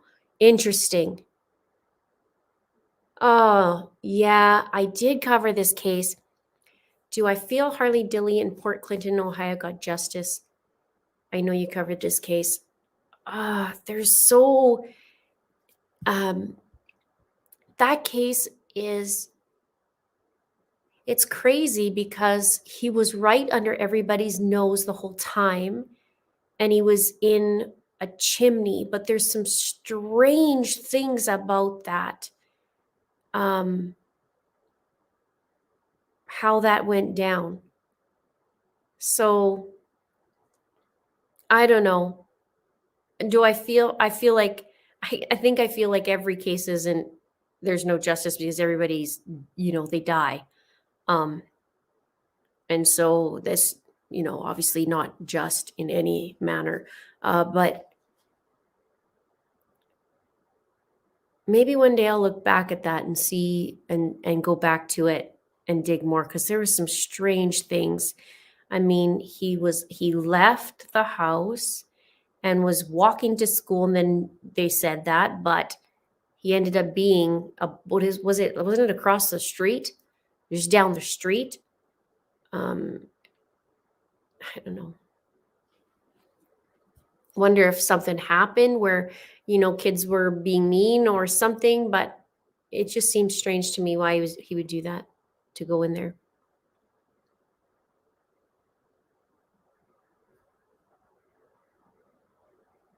Oh, there was a doc just on Hulu about Vanessa. I didn't know that. I'll write that down.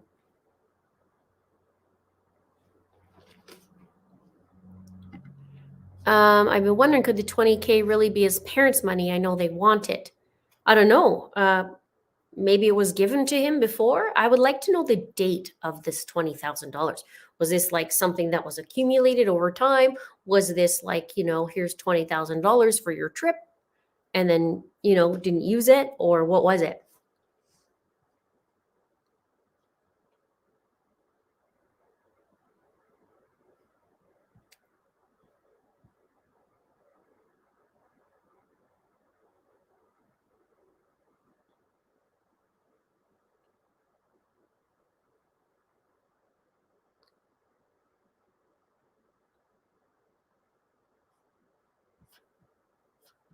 All right. Did I miss somebody here?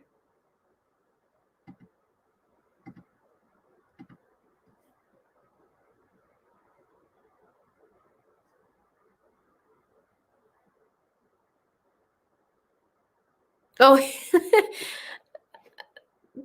thank you, sweet Caroline. Get a humidifier. The air in your home may be very dry. It is, because last week I had 8 bleeding noses and 3 in one day. I have a little humidifier now in the bedroom, but I legit, you can tell I run a crime channel, because like the first bleeding nose was okay, right? And hubby's like, I've never seen you have one in 10 years when I was with you. I'm like, no, I've had one. He's like, oh, day 2, day 3. At this point, like day 7 or 8, I had 3 in one night. And then I started crying because I'm like, what's going on? This looks like a massacre. You gotta laugh, because like the words I'm is like this looks like I've been bludgeoned. Like, it's funny but not funny. You know what I'm saying? Like I was starting to get really, really concerned. And then I got a humidifier out, and it's better.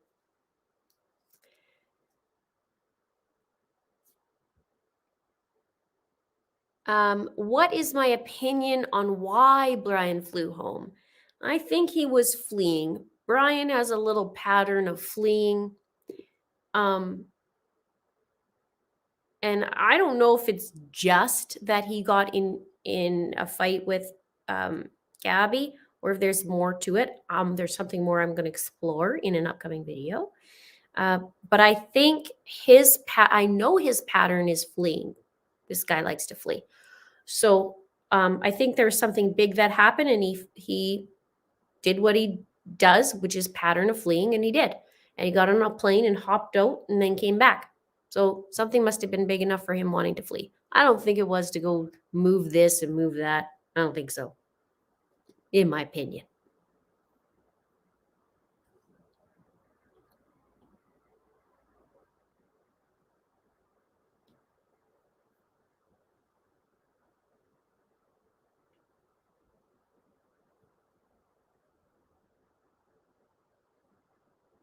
Oh, inheritance from his grandmother. There we go.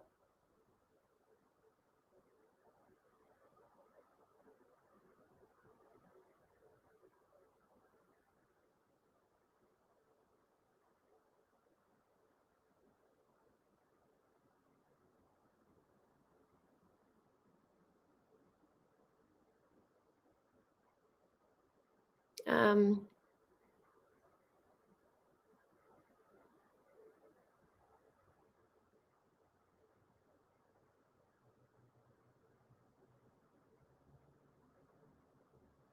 Have I heard of little 5-year-old Oakley? Yes, I think I have, little Oakley. The name sounds familiar. What is the one case that you are following like crazy right now?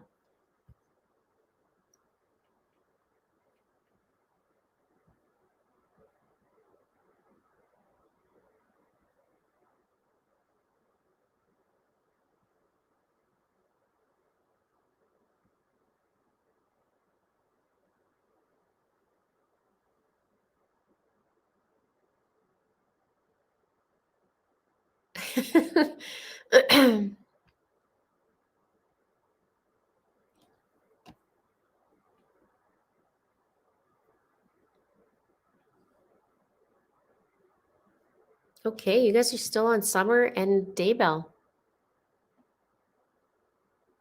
Justin, Heidi Plank. I have an upcoming video on Heidi.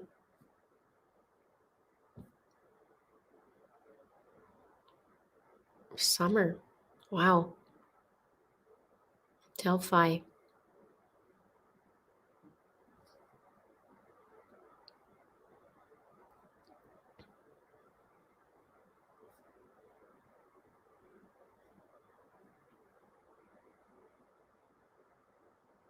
Ready for Letecia. West Boys. Yeah, it's hard. Rust shooting. Murdoch.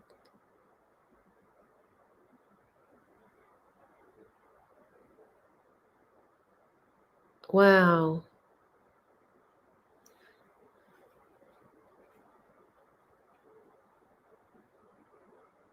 Stephen Smith being Murdoch again.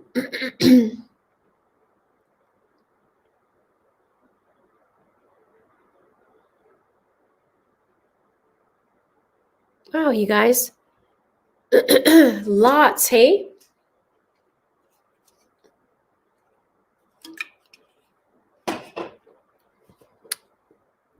Little Dior.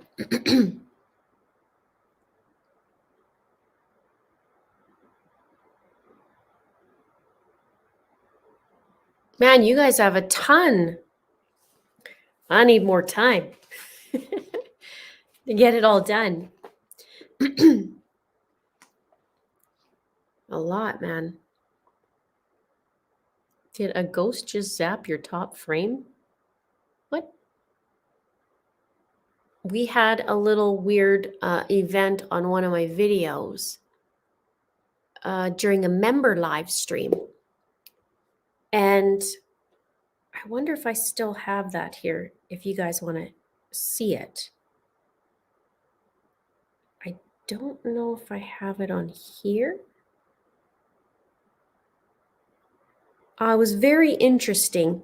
I basically was talking, I was reading something, and then a voice came out from the computer, and then, or a sound, I guess it was.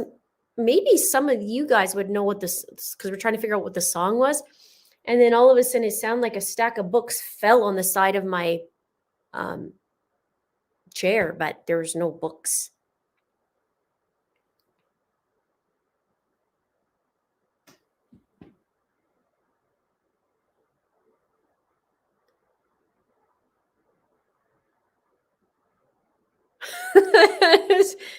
Wait.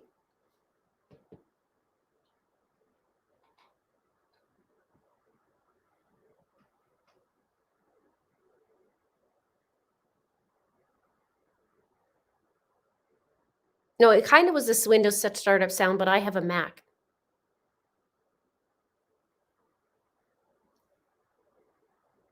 Okay, so the weird thing about that is that's plugged in, and the plug is still plugged in. When did, and then I'm talking about it. Was it before I was talking about the spooky thing?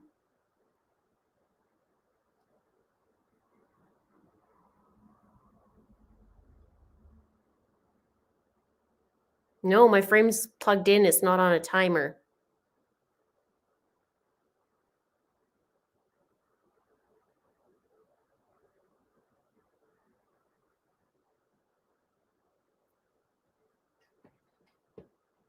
That's weird because it's plugged in.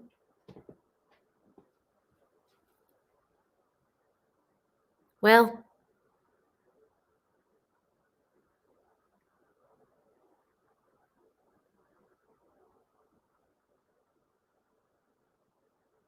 I know I get right after. Okay, when I was talking about it, that's when it went out? Or was the photo first? Like write down photo first or photo second?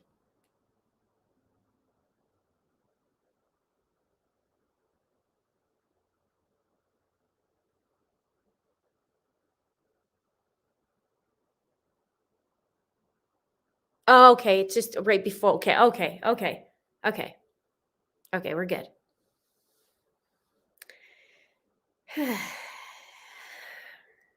I don't know what happened.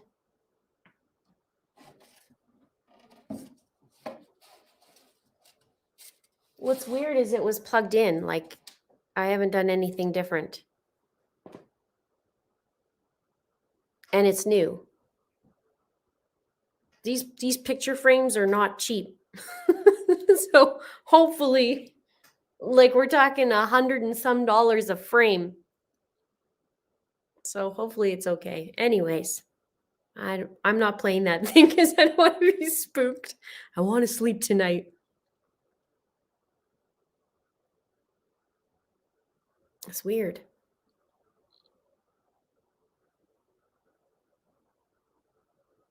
I know you can unplug the photo frames, like you can unplug them and keep them open, like going for a while, but because mine are constantly changing, I just keep mine on. So, yeah, anyway, these are the fun things that happen here at It's a Crime.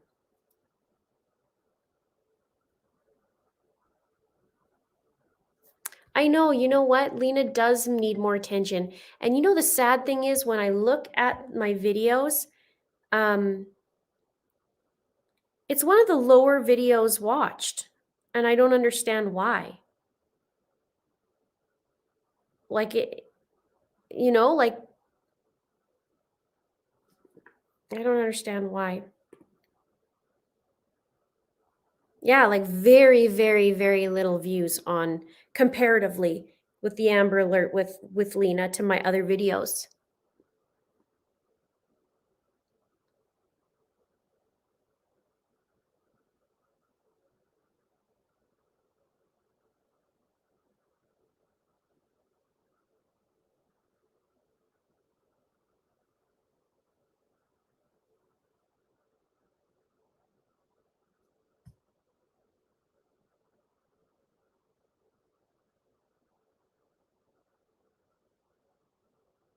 Oh, you never seen one posting?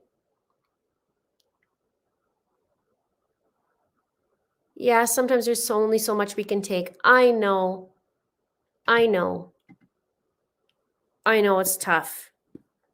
But sometimes all the time it's important to see it because what if you know somebody who lives there, right? Or who could share it or just so happens, right?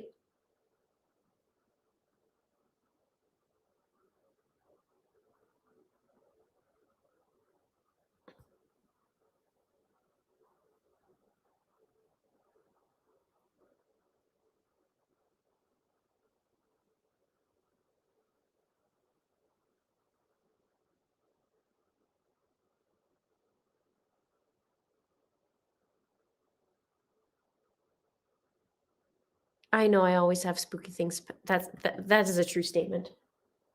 I do. Okay, it's turning on.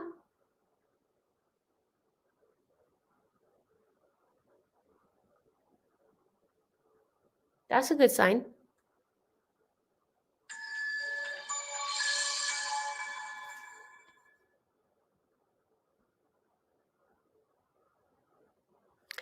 They changed up their notifications. I get notified after you posted a couple, not for each video. Really?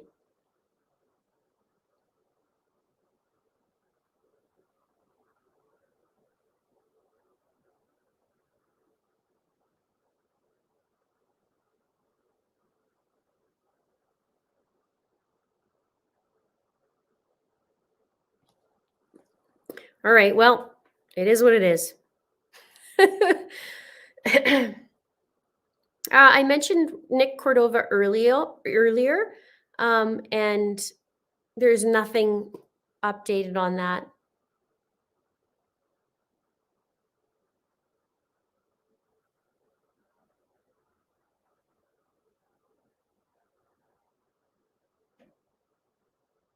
Nobody's been getting them. Uh, Maybe I'll do an email list then, and we'll get them so that you guys get one every single time, because it's really frustrating. It's really frustrating that, yeah, something's going on with that. It'll go on and then off. I wonder if like something's not right.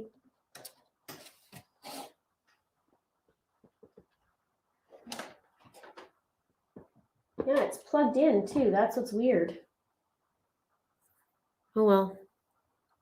We'll try tomorrow.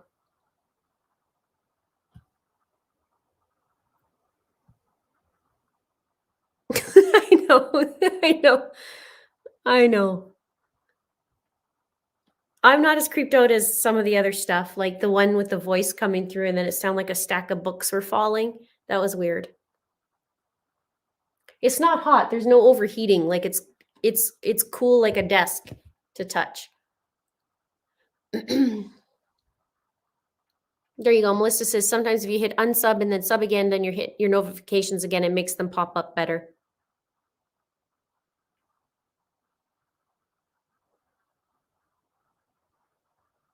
Oh well, it is what it is. Anyway, I appreciate you guys. Appreciate you guys hanging out with me tonight. And I really hope you guys have a really, really, really happy new year. This week, as I said earlier in my stream, I do goals for the year in every aspect of my life. So it's a fun week in that aspect. I get to dream a little.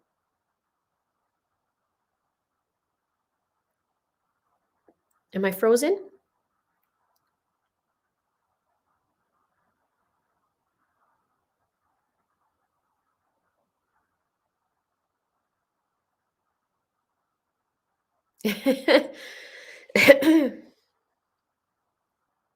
Yes, Cindy, I would cover that case. That's one on my list for sure. I'd like to do.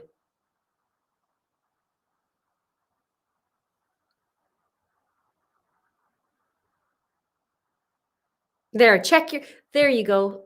Check all your settings, everybody. All 1,300 of you. Check your settings. Make sure. If you haven't subscribed, please subscribe. And then you'll get notified of my videos, hopefully, by YouTube. If not, I'm going to have to figure out a way, maybe by email or something.